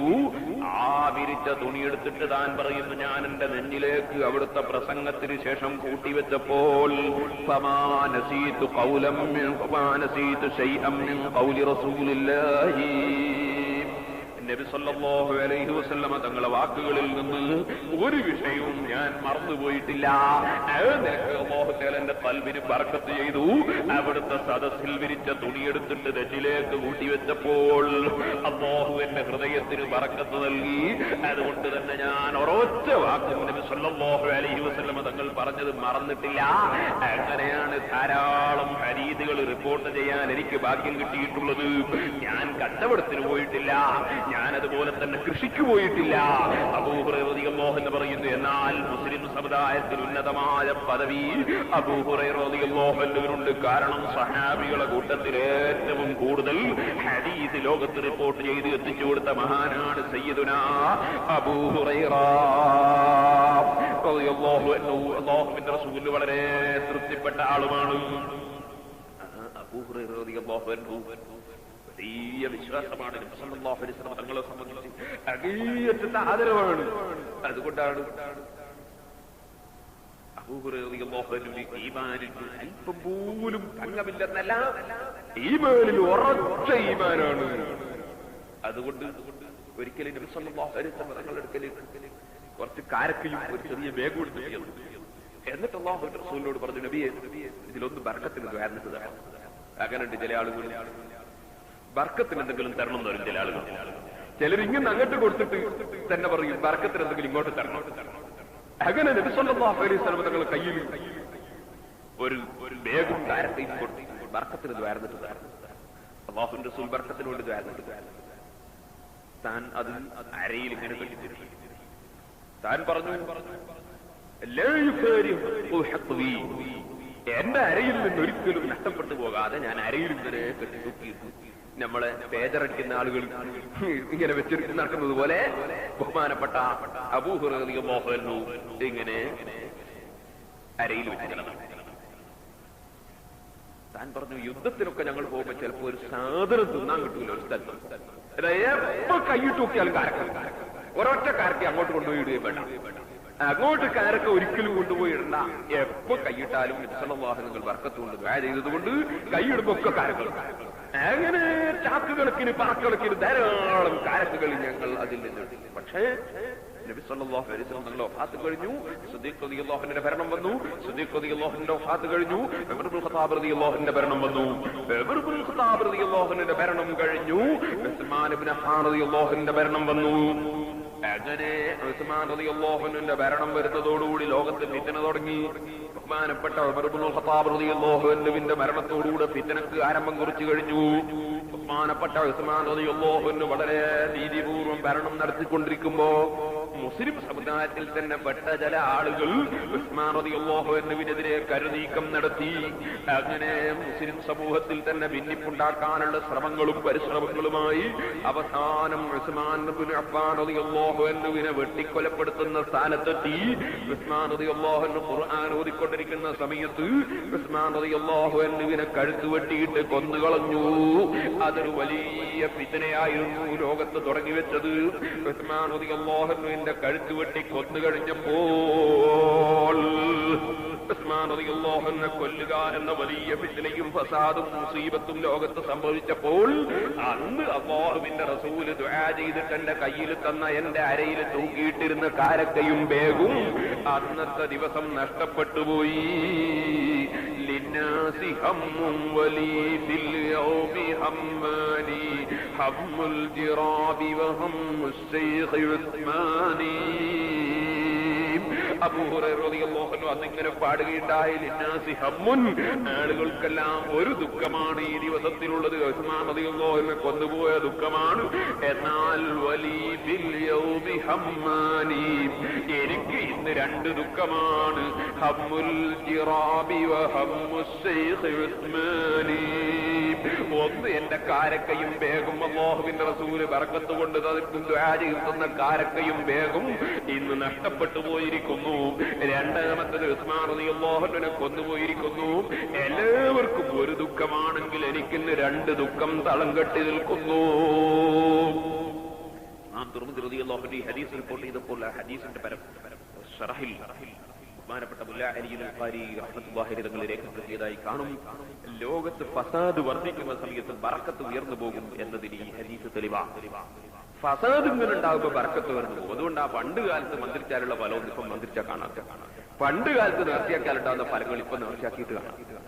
മുമ്പ് കാലത്ത് ഉണ്ടായിരുന്ന ബർക്കത്തുകൾ ഇന്ന് ലോകത്ത് കാണാത്തതിന്റെ കാരണം ഫിത്നയും ഫസാദും ലോകത്ത് വർദ്ധിക്കുന്നു എന്നതാണ്. ബഹുമാനപ്പെട്ട നബി സല്ലല്ലാഹു അലൈഹി വസല്ലം തങ്ങളുടെ പ്രിയപ്പെട്ട സ്വഹാബി ഉസ്മാൻ ഇബ്നു അഫ്ഫാൻ റളിയല്ലാഹു അൻഹു കൊന്നുപോവുക എന്ന ഫസാദ് ലോകത്ത് സംഭവിച്ചപ്പോൾ ബർക്കത്ത് കൊണ്ട് ദുആ ചെയ്തിട്ട് കൊടുത്ത വേഗം നഷ്ടപ്പെട്ടുപോയി.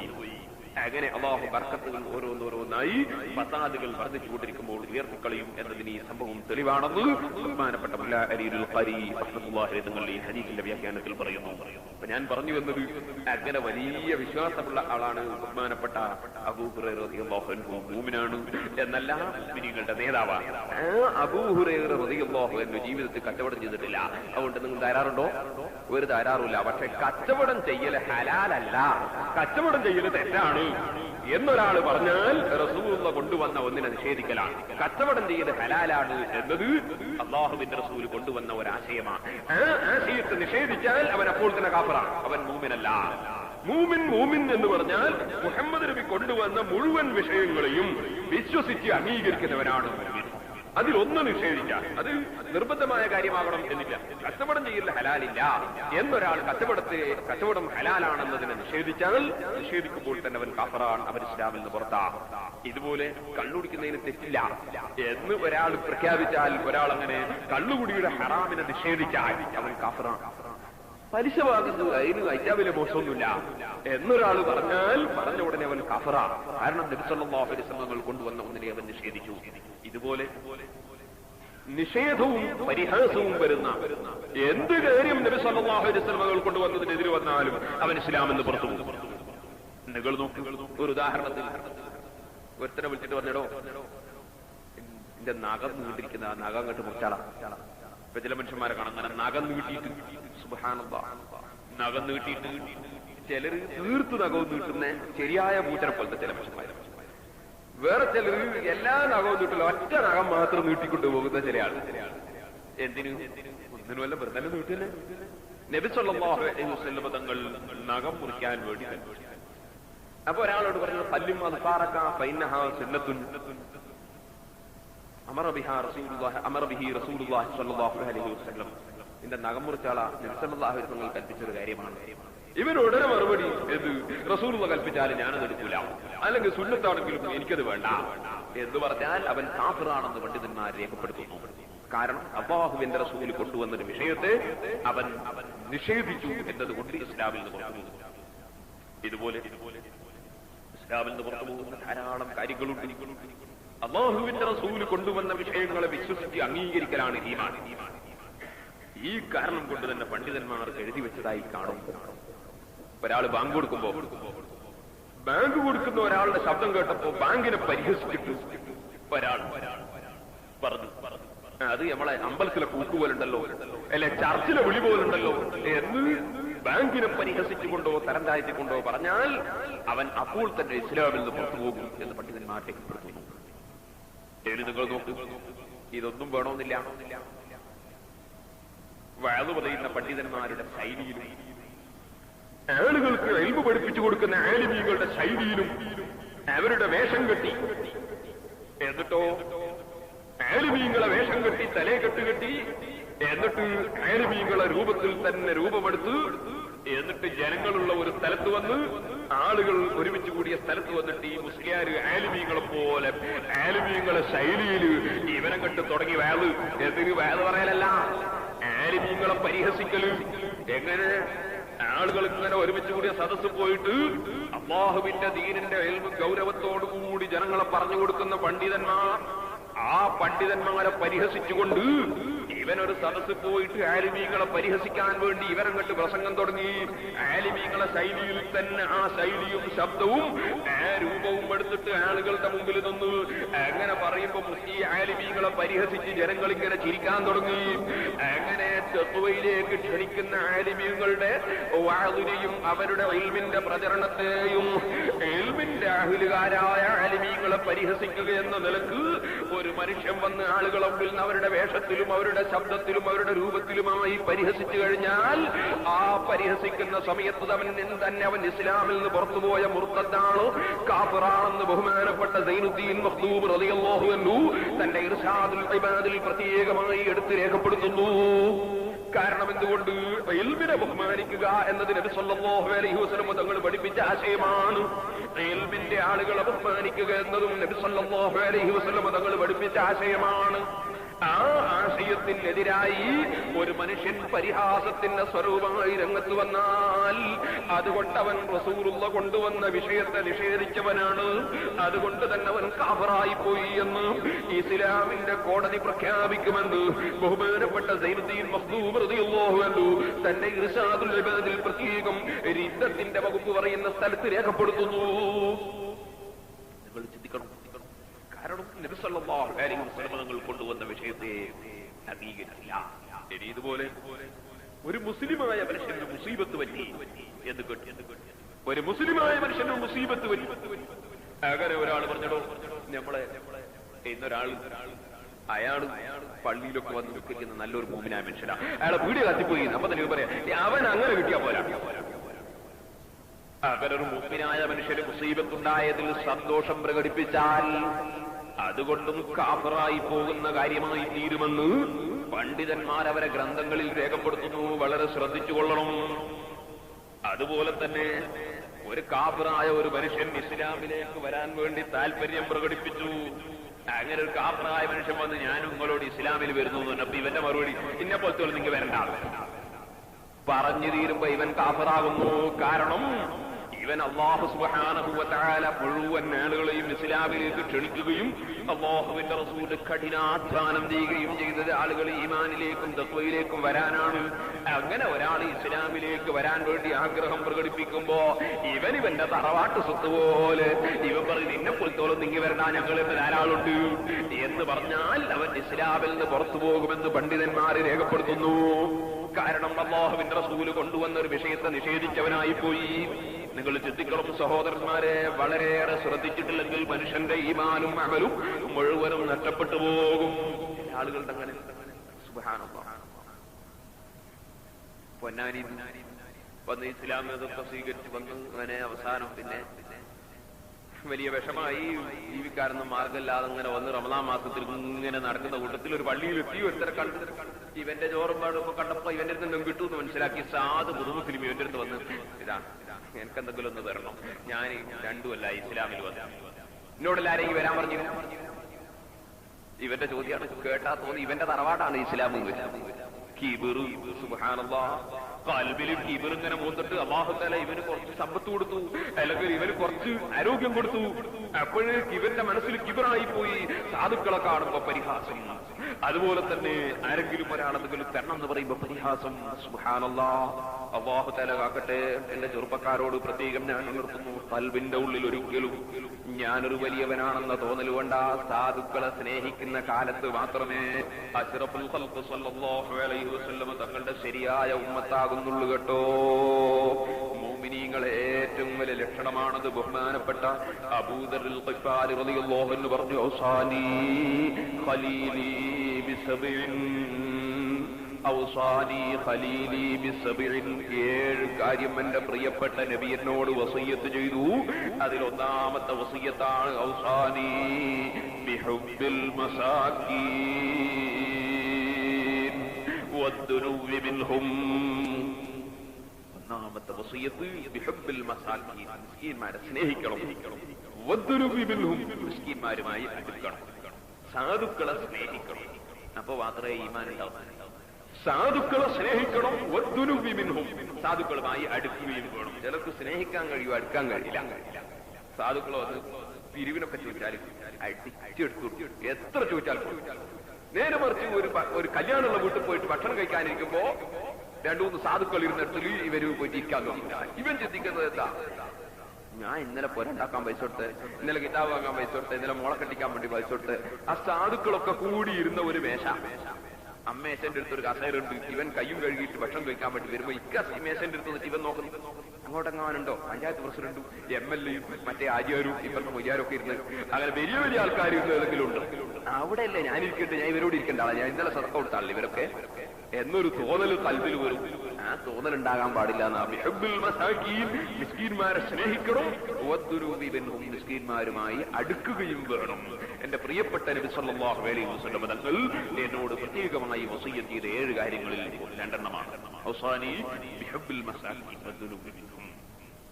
ഇക്കട്ടെ ഞാൻ പറഞ്ഞു വന്നത്, അപ്പൊ ഈമാനുള്ളവർ വിജയം കൈവരിച്ചിരിക്കുന്നു. അത് അഫ്ലഹൽ മുഅ്മിനൂന അല്ലദീന ഹും ഫീ സ്വലാത്തിഹിം ഖാശിഊൻ.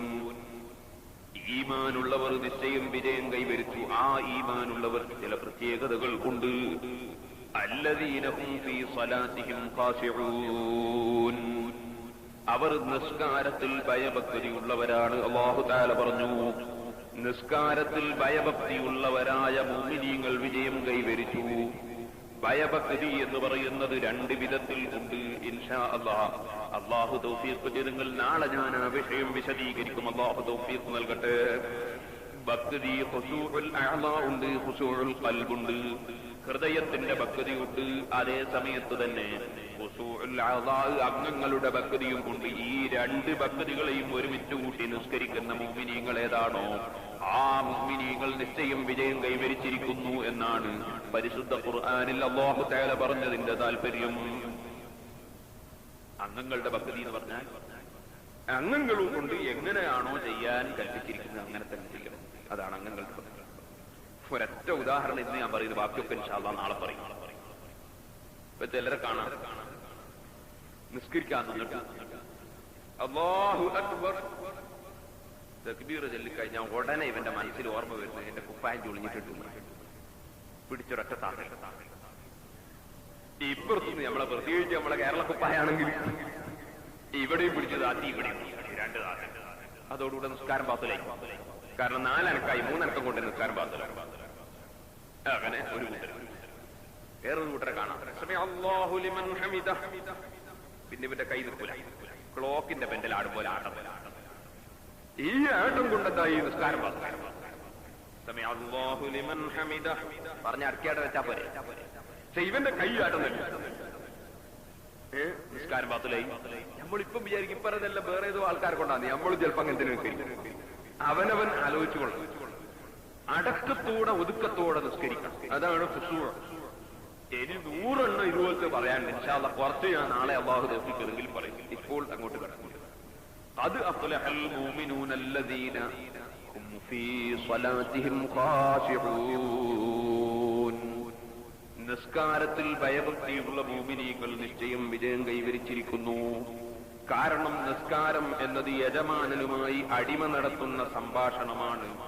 ആ സംഭാഷണം മനുഷ്യന്റെ ഖൽബിൽ ഏറ്റവും കൂടുതൽ ഈമാനികമായ ആവേശം വർദ്ധിപ്പിക്കുന്നതും മോശമായ പ്രവർത്തനങ്ങളിൽ മനുഷ്യനെ തടഞ്ഞു നിർത്തുന്നതുമാണ്. ഈ കാരണം കൊണ്ടാണ് സഹോദരന്മാരെ അല്ലാഹുവിന്റെ സ്വാലിഹീങ്ങളും ആരിഫീകളുമായ ആളുകൾ അവർക്ക് എന്ത് പ്രശ്നം വന്നാലും അവർ പരിഹാരം കാണുന്നത് തന്നെ നിസ്കാരമാണ്. ഒരു ചെറിയ സംഭവം ബർക്കത്തിന് വേണ്ടി പറഞ്ഞ് ഞാൻ ഇന്ന് എന്റെ പ്രസംഗം നിർത്തുന്നു. അർഹമർ റഹീമീനായ റബ്ബ് ബാക്കി ഭാഗങ്ങൾ പറയാൻ നാളെ നമുക്ക് തൗഫീഖ് നൽകുമാറാകട്ടെ.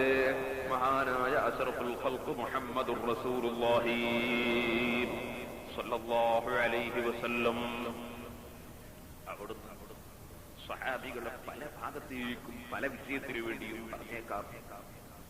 അതിലെടുത്ത് ഒരു കാര്യം ഉണർത്തി. ഇപ്പൊ ചിലർക്കെല്ലാം തോന്നും പിരിവ് ചോദിക്കാണ്. പിരിവ് ചോദിക്കല്ല, ആ സമയത്ത് പിരിവ് പറയാണ്. അതായത് ഇപ്പൊ നേരത്തെ സ്വാഗതം പറയുമ്പോ പറഞ്ഞല്ലോ, ഇവിടെ കുറ്റ്യാടി സിറാജുൽ ഹുദ കോംപ്ലക്സിന്റെ പ്രചരണത്തിന് വേണ്ടിയാ വന്നത്. അതെല്ലാവർക്കും അറിഞ്ഞുപിടിപ്പോ. അതിന്റെ പ്രചരണത്തിനല്ല വന്നത്, അതിന് നിങ്ങളെയൊക്കെ സഹകരണം തേടാൻ വേണ്ടിയാണ് വന്നത്. കുറ്റ്യാടി സിറാജുൽ ഹുദയെ പറ്റി ഇന്നിപ്പോ ഞാൻ വിശദീകരിക്കുന്നില്ല. ചുരുക്കി പറയട്ടെ, 6 മദ്രസകൾ സിറാജുൽ ഹുദയുടെ കീഴിൽ ഇപ്പോൾ നടക്കുന്നുണ്ട്. 1000-ഓളം കുട്ടികൾ 6 മദ്രസകളിലായി പഠിക്കുന്നു. എന്ത് ഇങ്ങനെ 6 മദ്രസ നടക്കുന്നത് വലിയ അത്ഭുതമായിട്ടൊന്നും അങ്ങനെ നമ്മുടെ നാട്ടിലൊക്കെ മദ്രസ നടക്കുന്നില്ലേ നിങ്ങൾക്ക് തോന്നും. അതെന്റെ നാട്ടിൽ നടക്കുന്നുണ്ട്, അതിനെപ്പറ്റി നിങ്ങളോടൊന്നും ഞാൻ പറയുന്നില്ലല്ലോ. എന്റെ നാട്ടിൽ മദ്രസ, ഞാൻ അതിന്റെ സെക്രട്ടറിയാ. നിങ്ങളോടൊന്നും ഒരു നയാ കാശ് അതിനു വേണ്ടി ചോദിക്കുന്നില്ല. അതെന്തുകൊണ്ടെന്ന് ചോദിച്ചാൽ അത് ഓരോ നാട്ടുകാർ ഓരോരുത്തർ മദ്രസ നടത്തണ്ടേ. ഇതങ്ങനെയല്ല. അഹ്ലുസുന്നത്തി വൽ ജമാഅത്തിന്റെ മദ്രസ 12 മഹല്ലുകളിൽ ഇല്ലാത്ത ഒരു പ്രദേശമാണ് കുറ്റ്യാടിയും പരിസരവും. അഹ്ലുസുന്നത്തി വൽ ജമാഅത്തിന്റെ മദ്രസ ചിലർക്ക് തോന്നുന്നത് ഏതോ ഒരു സുന്നീന്റെ ഇല്ല, ഒറ്റ സുന്നീന്റെ ഇല്ല. അങ്ങനെ നിസ്കാരത്തിന്റെ ഫർദ് 14 പഠിപ്പിക്കുന്ന ഒരൊറ്റ മദ്രസയും ഇല്ല. 4 മദ്ഹബ് അനുസരിച്ച് നീങ്ങുന്ന ഒരൊറ്റ മദ്രസയും ഇല്ല. പിന്നെന്ത് മദ്രസ ഉള്ളത്? ഉള്ള മദ്രസയെ പഠിപ്പിക്കുന്നത്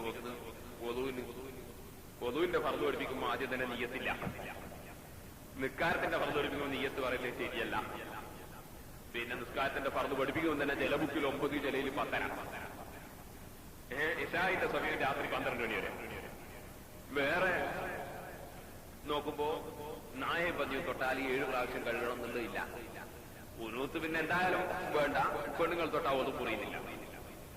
അങ്ങനെ തുടങ്ങിയിട്ട് ഒരു മദ്ഹബ് അനുസരിച്ചുമല്ലാത്ത നിയമം. ഏതെങ്കിലും മദ്ഹബ് അനുസരിച്ചാണ് നമുക്ക് അമ്മദ്ഹബ് കൊണ്ടില്ല. ആ നിലക്കുള്ള മദ്രസകൾ മാത്രം 12ഓളം സ്ഥലം. കുറ്റ്യാടി, വളയന്നൂർ, ഊരത്ത്, ശാന്തിനഗർ, ചെറുകുന്ന്, പാറക്കടവ്, മരുതോങ്കര, അടുക്കത്ത്, ബദരീങ്ങളെ പേരൊന്നല്ല, ഓരോ നാട്ടിന്റെ പേരാ. അടുക്കത്ത്, വെള്ളംചേരിച്ചാല്, മണ്ണൂര്, ചെറിയ കുമ്പളം തന്നെ ഒരു ചെറിയ പച്ചക്കറിയല്ല, ഒരു നാടാ. ഇങ്ങനെ തുടങ്ങിയിട്ട് 12ഓളം സ്ഥലത്ത് അഹ്ലുസുന്നത്തി വൽ ജമാഅത്തിന്റെ ഒരൊറ്റ മദ്രസ ഇല്ല. അഹ്ലുസുന്നത്തി വൽ ജമാഅത്തിന്റെ ഖുതുബ അഥവാ അറബി പോകുന്ന ഒരൊറ്റ പള്ളിയില്ല. അങ്ങനത്തെ സാഹചര്യത്തിലാണ് അല്ലാഹുവിന്റെ തൗഫീഖ് കൊണ്ട് സാധുവായ ഞാൻ പലപ്പോഴും ഇവിടുന്ന് തന്നെ പറഞ്ഞിട്ടുണ്ട്, കഴിഞ്ഞ പ്രാവശ്യമൊക്കെ വന്നപ്പോ. അങ്ങനെ കുറ്റ്യാടിയിൽ സുന്നത്തിന്റെ ജമാഅത്തിന്റെ ഖിദ്മത്തുമായി തുടങ്ങി അവിടുത്തെ പ്രവർത്തനം ആരംഭിച്ചത്. ഇന്ന് അല്ലാഹുവിന്റെ തൗഫീഖ് കൊണ്ട് ഓലഷെട്ടിലായിരുന്നു ജമാ അങ്ങനെ നടക്കൽ. 1000 ചില ആളുകൾ ജമാഅത്ത് പങ്കെടുക്കാറുണ്ട്. 1000ഓളം കുട്ടികൾ ഈ മദ്രസകളിലായി പഠിക്കുന്നുണ്ട്. ഇപ്പോ അല്ലാഹുവിന്റെ തൗഫീഖ് കൊണ്ട് വെള്ളംചീർച്ചാല് മദ്രസ ഉണ്ട്, അതുപോലെ തന്നെ ചെറിയ കുമ്പളത്ത് മദ്രസ ഉണ്ട്, അതുപോലെ തൊറന്നവിടെ ഊരത്ത് എന്ന് പറയുന്ന സ്ഥലത്ത് മദ്രസയുണ്ട്, അതിന്റെ അപ്പുറത്ത് വളയന്നൂർ എന്ന് പറയുന്ന സ്ഥലത്ത് മദ്രസയുണ്ട്, അതുപോലെ അടുക്കത്ത് മദ്രസയുണ്ട്. അവിടെ കുളിക്കുന്ന വാർത്തയാണ് ആ സ്ഥലത്തിന് പറയാം. അങ്ങനെ കുറ്റ്യാടിയിൽ മദ്രസയുണ്ട്. അങ്ങനെ 6 മദ്രസകൾ ഇപ്പോൾ നിസ്കാരത്തിന്റെ ഫർദ് 14 പഠിപ്പിക്കുന്ന മദ്രസകൾ സ്ഥാപിക്കപ്പെട്ടിട്ടുണ്ട്. ജുമുഅ അല്ലാഹുവിന്റെ തൗഫീഖ് കൊണ്ട് അറബിയിൽ പോകുന്നത് തന്നെ സ്ഥാപിക്കപ്പെട്ടിട്ടുണ്ട്. അതിന്റെ പുറമെ 100ഓളം കുട്ടികൾ ദർസിൽ ഓതി പഠിക്കുന്ന മുജാഹിദീങ്ങളും, ഒരു 10-40 ആളുകളുടെ ശമ്പളവും, ഒരു 140ഓളം ആളുകളുടെ ഭക്ഷണവും ഒക്കെ കൊടുക്കണം. അതിന് എന്റെ വർക്കത്ത് കൊണ്ടുവന്നിട്ട് കൊടുക്കാൻ എനിക്ക് കഴിവില്ല.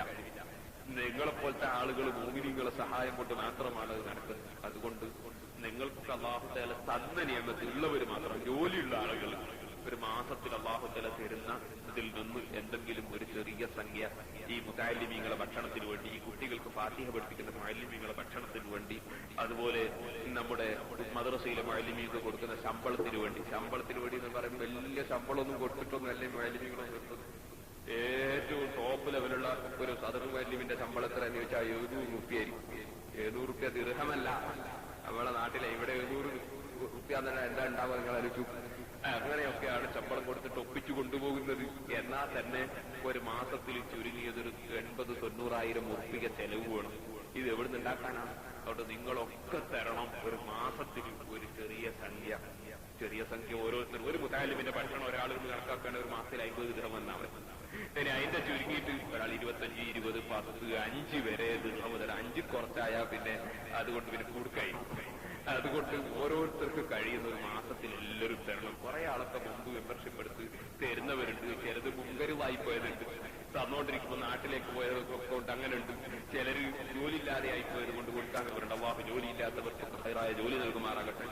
അതുകൊണ്ട് ഓരോ ആളുകളും അവരവർ തരുന്ന ഒരു മാസത്തിൽ തരുന്ന സംഖ്യ എത്രയാണെന്ന് കുറിച്ച് കെട്ടി തരണം. അവരെ പേരും ടെലിഫോൺ നമ്പറും അതും തരണം. അതിനുവേണ്ടി ഒരു ചെറിയ സീറ്റ് നിങ്ങളെ സദസ്സ് കൂടി ഇങ്ങനെ വിതരണം ചെയ്യും. നേരത്തെ തന്നുകൊണ്ടിരിക്കുന്നവർ തരണ്ട, അവരിനി പൈസ കൂട്ടുന്നുണ്ടെങ്കിൽ അത് മാത്രം എഴുതിയാൽ മതി. ഇത്രയും കൂടി കൂട്ടി തരുന്നുണ്ട്, ഇത്ര കൂടുതൽ ആവശ്യം വരുമ്പോൾ കൂട്ടിത്തരാണ്. അല്ലാത്ത ആളുകളൊക്കെ ഇത്ര സംഖ്യ മാസത്തിൽ ഞാൻ തരും എന്നുള്ളതൊരു സംഖ്യയും ഫോൺ നമ്പറും പേരും എഴുതിയിട്ട് തന്നെ. ഇങ്ങനെ കൊടുക്കുമ്പോൾ ചിലരൊന്നും വാങ്ങൂല. അപ്പൊ ആൾക്കാർക്ക് തോന്നുമായില്ല എന്നവനെ ഞാൻ വേണ്ട, അത് ചിലപ്പോൾ നേരത്തെ തരുന്നാളായിരിക്കും, അതുകൊണ്ടാണ് വാങ്ങാത്തത്. അതുകൊണ്ട് മുമ്പ് തരാത്ത ആളുകളൊക്കെ ജോലിയുള്ളവരൊക്കെ ഇതിന് സഹകരിക്കണം എന്നുണർത്തുന്നു. റമദാനിൽ ഞാൻ വന്നില്ല എന്ന് ചിലർക്ക് പറഞ്ഞു. റമദാനിൽ ഇവിടെ കടക്കാവോ മുസ്ലിയാമാരെ കൊണ്ട് തടഞ്ഞിട്ട് മുസ്ലിയാമാരെ തടഞ്ഞിട്ട് നടന്നുകൂടാന്നാ ചിലർക്ക് ടെലിഫോൺ ഇതൊക്കെ പറഞ്ഞത്. അതുകൊണ്ട് ആ സമയത്ത് വരാത്തതുകൊണ്ട് നിങ്ങൾക്ക് സുഖം തന്നെയാണ്. ഇപ്പോ നിങ്ങളൊക്കെ അതിൽ ജോലിയുള്ളവരൊക്കെ സഹായിക്കും. നാട് കൂടൊന്നുമില്ല. എന്റെ നാട്ടിലല്ലത്, എന്റെ നാട്ടിൽ 16 കിലോമീറ്റർ ഉണ്ട്. ഈ പറയുന്ന സ്ഥലത്ത് ഈ സ്ഥാപനത്തിന്റെ പ്രവർത്തകന്മാരും പല രാജ്യക്കാരുമാണ്. നമ്മുടെ രാജ്യക്കാരോ അല്ലെങ്കിൽ ഏതെങ്കിലും ഒരു നാട്ടുകാരോ അല്ല. അതുകൊണ്ട് എല്ലാവരുടേതും കൂടിയുള്ള ഒരു സ്ഥാപനമാണ്. നിങ്ങളൊക്കെ സഹകരിക്കണം, സഹായിക്കണം എന്ന് ഉണർത്തുന്നു. ഞാൻ ബർക്കത്തിന് വേണ്ടി ഒരു ചെറിയ സംഭവം പറയാമെന്ന് നിങ്ങളൊരു വാഗ്ദത്തം ചെയ്തുകൊണ്ട് അതിലിടയ്ക്ക് അത് പറയുന്നു. നിസ്കാരം എന്ന് പറയുന്നത് അത് ഏറ്റവും സർപ്പാക്കപ്പെട്ട ഇബാദത്താണ്. ആ കാരണം കൊണ്ട് തന്നെ വിജയികളുടെ ലിസ്റ്റ് അല്ലാഹു സുബ്ഹാനഹു വ തആല പറയുമ്പോൾ അത് അഫ്ലഹൽ മുഅ്മിനൂന അല്ലദീന ഹും ഫീ സ്വലാത്തിഹിം ഖാശിഊൻ, നിസ്കാരത്തിൽ ഭയഭക്തിയുള്ളവരായ മുഅ്മിനീങ്ങൾ നിശ്ചയം വിജയം കൈവരിച്ചിരിക്കുന്നു എന്ന് പറഞ്ഞു. മുഅ്മിനീങ്ങൾ എന്ന് പറഞ്ഞാൽ ഞാൻ പറഞ്ഞല്ലോ, അല്ലാഹു സുബ്ഹാനഹു വ തആലയുടെ ഹബീബായ അശ്റഫുൽ ഖൽഖ് സല്ലല്ലാഹു അലൈഹി വസല്ലമ തങ്ങൾ കൊണ്ടുവന്ന എല്ലാ വിഷയങ്ങളെയും വിശ്വസിച്ച് അംഗീകരിക്കുന്നവനാണ് മുഅ്മിൻ. ആ നിലക്കവൻ നിസ്കരിക്കുന്നവരും നിസ്കാരത്തിൽ ഭയഭക്തിയുള്ളവരുമാണെങ്കിൽ അല്ലാഹു സുബ്ഹാനഹു വ തആല അവന് വിജയം കൊടുത്തിരിക്കുന്നു. നിശ്ചയമായും അവൻ വിജയം കൈവരിച്ചിരിക്കുന്നു എന്നാണ് അല്ലാഹുവിന്റെ ഖുർആൻ പറയുന്നത്. ഈ കാരണം കൊണ്ട് തന്നെ നിങ്ങൾ നോക്കൂ, ഈമാനോടുകൂടി കൊല ചെയ്യപ്പെട്ടു പോയ മഹാനായ അതാ കറാമത്തിന്റെ ഉടമയായ ബഹുമാനപ്പെട്ട ഖുബൈബ് റളിയല്ലാഹു തആല അൻഹു തങ്ങൾ. ചരിത്രം വളരെ നീണ്ടതായതുകൊണ്ട് ഞാനത് പറയാൻ ഉദ്ദേശിക്കുന്നില്ല. ഇമാം ബുഖാരിയും മുസ്ലിമും അവിടുത്തെ സ്വഹീഹുൽ ബുഖാരിയിൽ റിപ്പോർട്ട് ചെയ്ത ഹദീസിൽ കാണാം, നബി സല്ലല്ലാഹു അലൈഹി വസല്ലമ തങ്ങൾ പല സ്ഥലങ്ങളിലേക്കും സഹാബികളെ പല ആവശ്യത്തിനു വേണ്ടിയും പറഞ്ഞയച്ച കൂട്ടത്തിൽ അതാ ആളുകളുടെ എന്തെല്ലാം പരിപാടികളാണ് ദീനിന്റെ എതിരാളികൾ ആവിഷ്കരിക്കുന്നതെന്ന് ഉള്ളിലൂടെ ചെന്ന് നോക്കി അന്വേഷണം നടത്തിയിട്ട് റിപ്പോർട്ട് സമർപ്പിക്കാൻ വേണ്ടി മഹാനായ നബി സല്ലല്ലാഹു അലൈഹി വസല്ലമ തങ്ങൾ പറഞ്ഞയച്ച 10 സ്വഹാബികൾ. ആസിം ഇബ്നു സാബിത്ത് അൽ അൻസാരി റളിയല്ലാഹു അൻഹു അതിന്റെ ക്യാപ്റ്റനാണ്. ആ 10 സ്വഹാബികളെയും കൂടി അല്ലാഹുവിന്റെ റസൂൽ പറഞ്ഞയച്ചപ്പോൾ വഴിക്ക് വെച്ച് ഈ സ്വഹാബികൾ വരുന്ന വിവരം മക്കയിലുള്ള മുശ്രിക്കീങ്ങൾ അറിഞ്ഞുപോയി. അത് തന്നെയും നടക്കുന്നത് എപ്പോഴാണ്? ബദർ യുദ്ധം കഴിഞ്ഞതിന് ശേഷമാണ്. സ്വഹാബികളോടും അല്ലാഹുവിന്റെ റസൂലിനോടും തീർത്താൽ തീരാത്ത പകയും വെച്ച് മുശ്രിക്കീങ്ങൾ ഇരിക്കുന്ന സമയത്താണ് ഈ 10 സ്വഹാബികൾ മദീനയിൽ നിന്ന് കാര്യങ്ങൾ അറിയാൻ വേണ്ടി പുറപ്പെട്ടു.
കൂലി അല്ലാത്ത വെച്ചാൽ പറ്റുകയില്ല.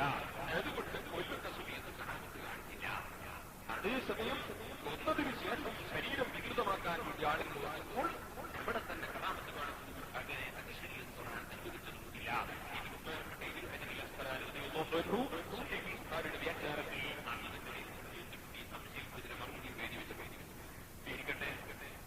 അങ്ങനെ ബഹുമാനപ്പെട്ട ശരീരം നശിപ്പിക്കാനുള്ള ശ്രമങ്ങളിൽ അവർ പരാജയപ്പെട്ടു.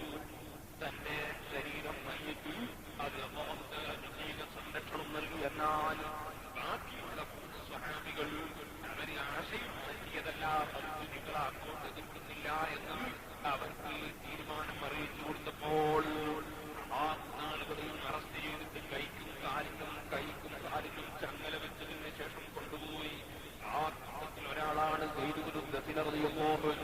വേറെ ഒരാളാണ് ബഹുമാനപ്പെട്ട ഹുബൈബ്. അതിൽപ്പെട്ട മറ്റൊരാളുണ്ട്. പക്ഷേ അദ്ദേഹത്തിന്റെ കൈനും കാലിനും ചങ്ങലയിട്ടപ്പോൾ ഇവര് വാഗ്ദത്തം നിറവേറ്റാതെ നമ്മെ പറഞ്ഞിട്ട് വഞ്ചിക്കാൻ വേണ്ടിയാണ് കൊണ്ടുപോകുന്നതെന്ന് പറഞ്ഞുകൊണ്ട് ഞാൻ എന്റെ 7 മാതൃകാപുരുഷന്മാരുടെ മാതൃക അവലംബിക്കുന്നു എന്ന് പറഞ്ഞ് കാഫിരീങ്ങളെ എതിർത്തപ്പോൾ അദ്ദേഹത്തെ നിലത്തിട്ട് വലിച്ച് കൊന്നുകളയുകയാണ് ചെയ്തിട്ടുള്ളത്. ബാക്കിയുള്ള ബഹുമാനപ്പെട്ട സയ്യിദ് കുരുന്തസിനറിയുമ്പോഹ് എന്നിവരെയും ഒരു കൊന്നിട്ടുണ്ട്. സയ്യിദ് കുരുന്തസിനറിയുമ്പോഹനെ കൊല്ലുന്ന സമയത്ത് അശ്റഫുൽ ഖൽഖ് സ്വല്ലല്ലാഹു അലൈഹി വസല്ലമ തങ്ങൾ എന്റെ പകരം ഈ സ്ഥലത്ത് നിർത്തുന്നത് എനിക്ക് സന്തോഷമാണെന്ന് നീ ഒരു വാക്ക് പറഞ്ഞാൽ നിന്നെ വെറുതെ വിട്ടുതരാമെന്ന് കാഫിരീകൾ ഓഫർ ചെയ്തപ്പോൾ അല്ലാഹുവിന്റെ റസൂലിന്റെ കാലിനൊരു മുള്ളു തെറിക്കുന്നു എന്ന് കേൾക്കുന്നത് എന്നെ കൊല ചെയ്യപ്പെടുന്നതിനേക്കാൾ എനിക്ക് വേദനയുള്ളതാണെന്ന് താൻ പ്രഖ്യാപിച്ചപ്പോൾ എന്നിവനെയും ദാരുണമായ നിലക്ക് കൊന്നുകളയുകയാണ് ചെയ്തത്. ആ കൂട്ടത്തിൽ കൊല ചെയ്യപ്പെട്ട മറ്റൊരു മഹാനാണ് ഹുബൈബ് റളിയല്ലാഹു അൻഹു. മക്കാ മുശ്രിക്കീങ്ങൾ വലിയ ചോറോടെ ബദർ യുദ്ധത്തിൽ വന്നിട്ട് ആ ബദർ യുദ്ധത്തിൽ കൊല ചെയ്യപ്പെട്ടു പോയ മക്കാ മുശ്രിക്കീങ്ങൾ ഒരാളായ ഹാരിസ് എന്ന് പറയുന്ന മനുഷ്യന്റെ മക്കൾ ബഹുമാനപ്പെട്ട ഹുബൈബ് റളിയല്ലാഹു അൻഹുവിനെ കൊണ്ടുപോയി അവരെ വീട്ടിൽ തടങ്കലിൽ വെച്ചിട്ട് ഭക്ഷണം കൊടുക്കാതെ ബുദ്ധിമുട്ടിക്കുന്ന സമയത്ത് തന്റെ മുമ്പിലേക്ക് അല്ലാഹുവിന്റെ സ്വർഗത്തിൽ നിന്നുള്ള ഭക്ഷണങ്ങൾ കറാമത്ത് കൊണ്ട് എത്തിച്ചു കൊടുക്കാറുണ്ടായിരുന്നു. ഇമാം ബുഖാരി റിപ്പോർട്ട് ചെയ്ത ഹദീസിലുണ്ട്, കൈക്കും കാലിനും ചങ്ങലക്കിടപ്പെട്ട സമയത്ത് വലക്കത് മുന്തിരിങ്ങ ഇങ്ങനെ എടുത്ത് താൻ തിന്നുന്നത് കാണാറുണ്ട്. ഒരൊറ്റ മനുഷ്യനും കൊണ്ടുകൊടുത്തതല്ല, അല്ലാഹു കറാമത്ത് കൊണ്ട് എത്തിച്ചു കൊടുത്ത ഭക്ഷണമായിരുന്നു. ആ മഹാനായ ഹുബൈബ് റളിയല്ലാഹു അൻഹുവിനെ കൊല്ലാൻ വേണ്ടി തൂക്കുമരത്തിലേക്ക് കൊണ്ടുപോകുമ്പോൾ അന്ന് ഹുബൈബ് റളിയല്ലാഹു അൻഹു ആവശ്യപ്പെട്ട ഒരു വിഷയമുണ്ട്. നമുക്കിപ്പോ പോയിട്ട് സുബഹി വരെ നിസ്കരിക്കാതെ കിടന്നുറങ്ങുമ്പോ യാതൊരു വിഷമവും കൽബിൽ തോന്നാറില്ല, നിസ്കാരം കളാക്കുന്നതിന് മടി തോന്നാറില്ല. എന്നാൽ ഹുബൈബ് റളിയല്ലാഹു അൻഹു അവിടുന്ന് അതാ കടന്നിട്ടുള്ള സ്വർഗത്തിൽ നമുക്കും കടക്കണം. സുഹൃത്തുക്കളെ, ഹുബൈബ് റളിയല്ലാഹു അൻഹുവിനെ കൊല്ലാൻ പോകുന്ന സമയത്ത് താൻ ഒരൊറ്റ അപേക്ഷ നൽകിയത് എന്താണ്? എന്റെ ബാപ്പയെ കാണണം, ഉമ്മയെ കാണണം, മക്കളെ കാണണം, കുടുംബത്തെ കാണണമെന്നല്ല. ദഊനി ഉസല്ലി റക്അതൈൻ, എനിക്കൊരു 2 റക്അത്ത് നിസ്കരിക്കാനുള്ള സമയം മുശ്രിക്കീങ്ങളെ എന്നെ കൊല്ലിന് മുമ്പ് എനിക്ക് അനുവദിച്ചതേ. ഈമാനോടെ മരിക്കാനൊരുങ്ങുന്ന ശഹീദായി മരിക്കുന്ന സമയത്ത് അതിന് മുമ്പ് എനിക്ക് ആവശ്യമുള്ളത് എന്റെ യജമാനായ റബ്ബിന്റെ മുമ്പിൽ 2 റക്അത്ത് നിസ്കാരം നിർവഹിക്കുക മാത്രമാണെന്ന് പറഞ്ഞ് 2 റക്അത്ത് നിസ്കാരത്തിന് സമയം ചോദിച്ചു വാങ്ങി വളരെ പെട്ടെന്ന് 2 റക്അത്ത് നിസ്കരിച്ചതിന് ശേഷം താൻ വന്ന് പറഞ്ഞൊരു വാക്കുണ്ട്, മുഅ്മിനീങ്ങളെ ഖൽബിൽ തറച്ചു ചെല്ലേണ്ട വാക്കാണത്. ലൗലാ അൻ തഹ്സബൂ അന്നമാ ബി ജസഉൽ ലദിത്തു. ഹുബൈബിന് മരിക്കാൻ പേടിച്ചിട്ട് നിസ്കരിച്ച് നീട്ടുകയാണെന്നൊരാരോപണം എന്നെക്കുറിച്ച് നിങ്ങൾ ഉന്നയിക്കുകയില്ലായിരുന്നുവെങ്കിൽ ഞാൻ 2 റക്അത്ത് നിസ്കരിച്ച് തീർക്കുകയില്ലായിരുന്നു. എനിക്കെന്റെ യജമാനന്റെ മുമ്പിൽ നിസ്കാരം നിർവഹിച്ചിട്ട് എന്റെ ആശ തീർന്നിട്ടില്ല. ഞാനിപ്പോൾ 2 റക്അത്ത് റകഅത്ത് പെട്ടെന്ന് നിസ്കരിച്ചു തീർത്തത് മുശ്രിക്കീങ്ങളായ നിങ്ങൾ നാളെ പറയും ഹുബൈബിന് മരിക്കുന്നത് പേടിച്ചിട്ട് നിസ്കരിച്ച് നേരം പോക്കുകയാണെന്ന് പറയും. പക്ഷേ എന്റെ യജമാനന്റെ മുമ്പിൽ സുജൂദ് ചെയ്തിട്ടും എന്റെ യജമാനനായ റബ്ബിനോട് സംഭാഷണം നടത്തിയിട്ടും അവന്റെ പാവപ്പെട്ട അടിമയായ ഞാൻ ഈ ലോകത്ത് വിട പറയുന്നതിന് മുമ്പ് എന്റെ റബ്ബിനോട് സംഭാഷണം നടത്തി എന്റെ ആശ തീർന്നിട്ടില്ല. നിസ്കരിച്ചിട്ട് എന്റെ ആശ തീർന്നിട്ടില്ല. പക്ഷേ നിങ്ങളെ തെറ്റിദ്ധാരണ ഭയന്നിട്ട് ഞാൻ വളരെ പെട്ടെന്ന് 2 റകഅത്ത് നിസ്കരിച്ച് നിർത്തിയതാണ് കേട്ടോ. നിങ്ങൾ എന്നെ കൊല്ലുന്ന സമയത്ത് നിങ്ങൾക്ക് തോന്നും ഹുബൈബിനെ അങ്ങ് കൊന്ന് ഞങ്ങൾ നശിപ്പിച്ചു കളഞ്ഞു എന്ന് തോന്നും. പക്ഷേ എന്റെ യജമാനന്റെ ഹദറത്തിലേക്ക് അവന്റെ ദീനിനു വേണ്ടി മരിക്കാനൊരുങ്ങി വന്ന എന്നെ നിങ്ങൾ കൊല്ലുമ്പോൾ എനിക്ക് നിങ്ങളെ കൊല്ലലൊരു പ്രശ്നമല്ല. ലസ്തു ഉബാലി ഹീന ഉഖ്തലു മുസ്ലിമാ അലാ അയ് ജംബിൻ കാന ലില്ലാഹി മസ്റഈ وذلك في ذات الإله وإن يشأ يبارك على أوصال سلم ممزع.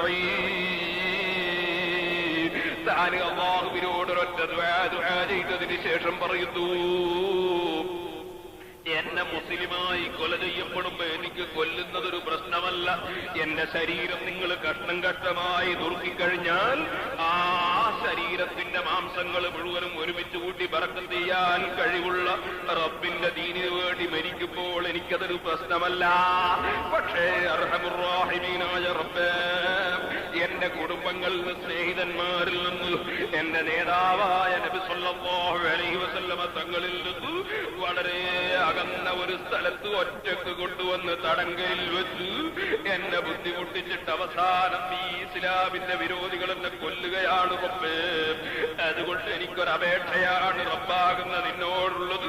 എന്റെ നേതാവായ നബി തങ്ങളെ ഹദ്റത്തിലേക്ക് എന്റെ ജീവിതകാലത്തുള്ള ഒരു സലാം നീ എത്തിക്കണം.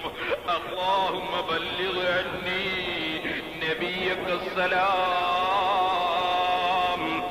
എന്റെ നബി, നിന്റെ നബിയായ എന്നിലേക്ക് നിയോഗിക്കപ്പെട്ട നബി സല്ലല്ലാഹു അലൈഹി വസല്ലമ തങ്ങളാകുന്ന എന്റെ പ്രിയപ്പെട്ട നേതാവിന് എന്റെ ഒരു സലാം എത്തിക്കണം റബ്ബേ. ഖുബൈബ് റളിയല്ലാഹു അൻഹു അവിടുന്ന് സലാം പറയുമ്പോ 100 കണക്കിന് കിലോമീറ്റർ അകലെ നിന്ന് അല്ലാഹുവിന്റെ റസൂല് സലാം മടക്കുന്നു. വഅലൈക്കുമുസ്സലാം ഖുബൈബ്. മദീനത്തിരിക്കുന്ന നബിതങ്ങൾ വിശദീകരിച്ചു കൊടുക്കുന്ന സഹാബത്തിന് ഖുറൈശികളാ ഖുബൈബിനെ അവിടുന്ന് കൊന്നുപോയി സഹാബികളെ. എന്നിട്ട് നബി സല്ലല്ലാഹു അലൈഹി വസല്ലമ തങ്ങൾക്ക് സലാം പറഞ്ഞതിന് ശേഷം ഖുബൈബ് റളിയല്ലാഹു അൻഹു ഇസ്ലാമിന്റെ വിരോധികൾക്കെതിരെ ഒരു ദുആ ചെയ്തു. അല്ലാഹുമ്മ ഖത്തുൽഹും ബദദാ വലാ തുബ്ഖി മിൻഹും അഹദാ.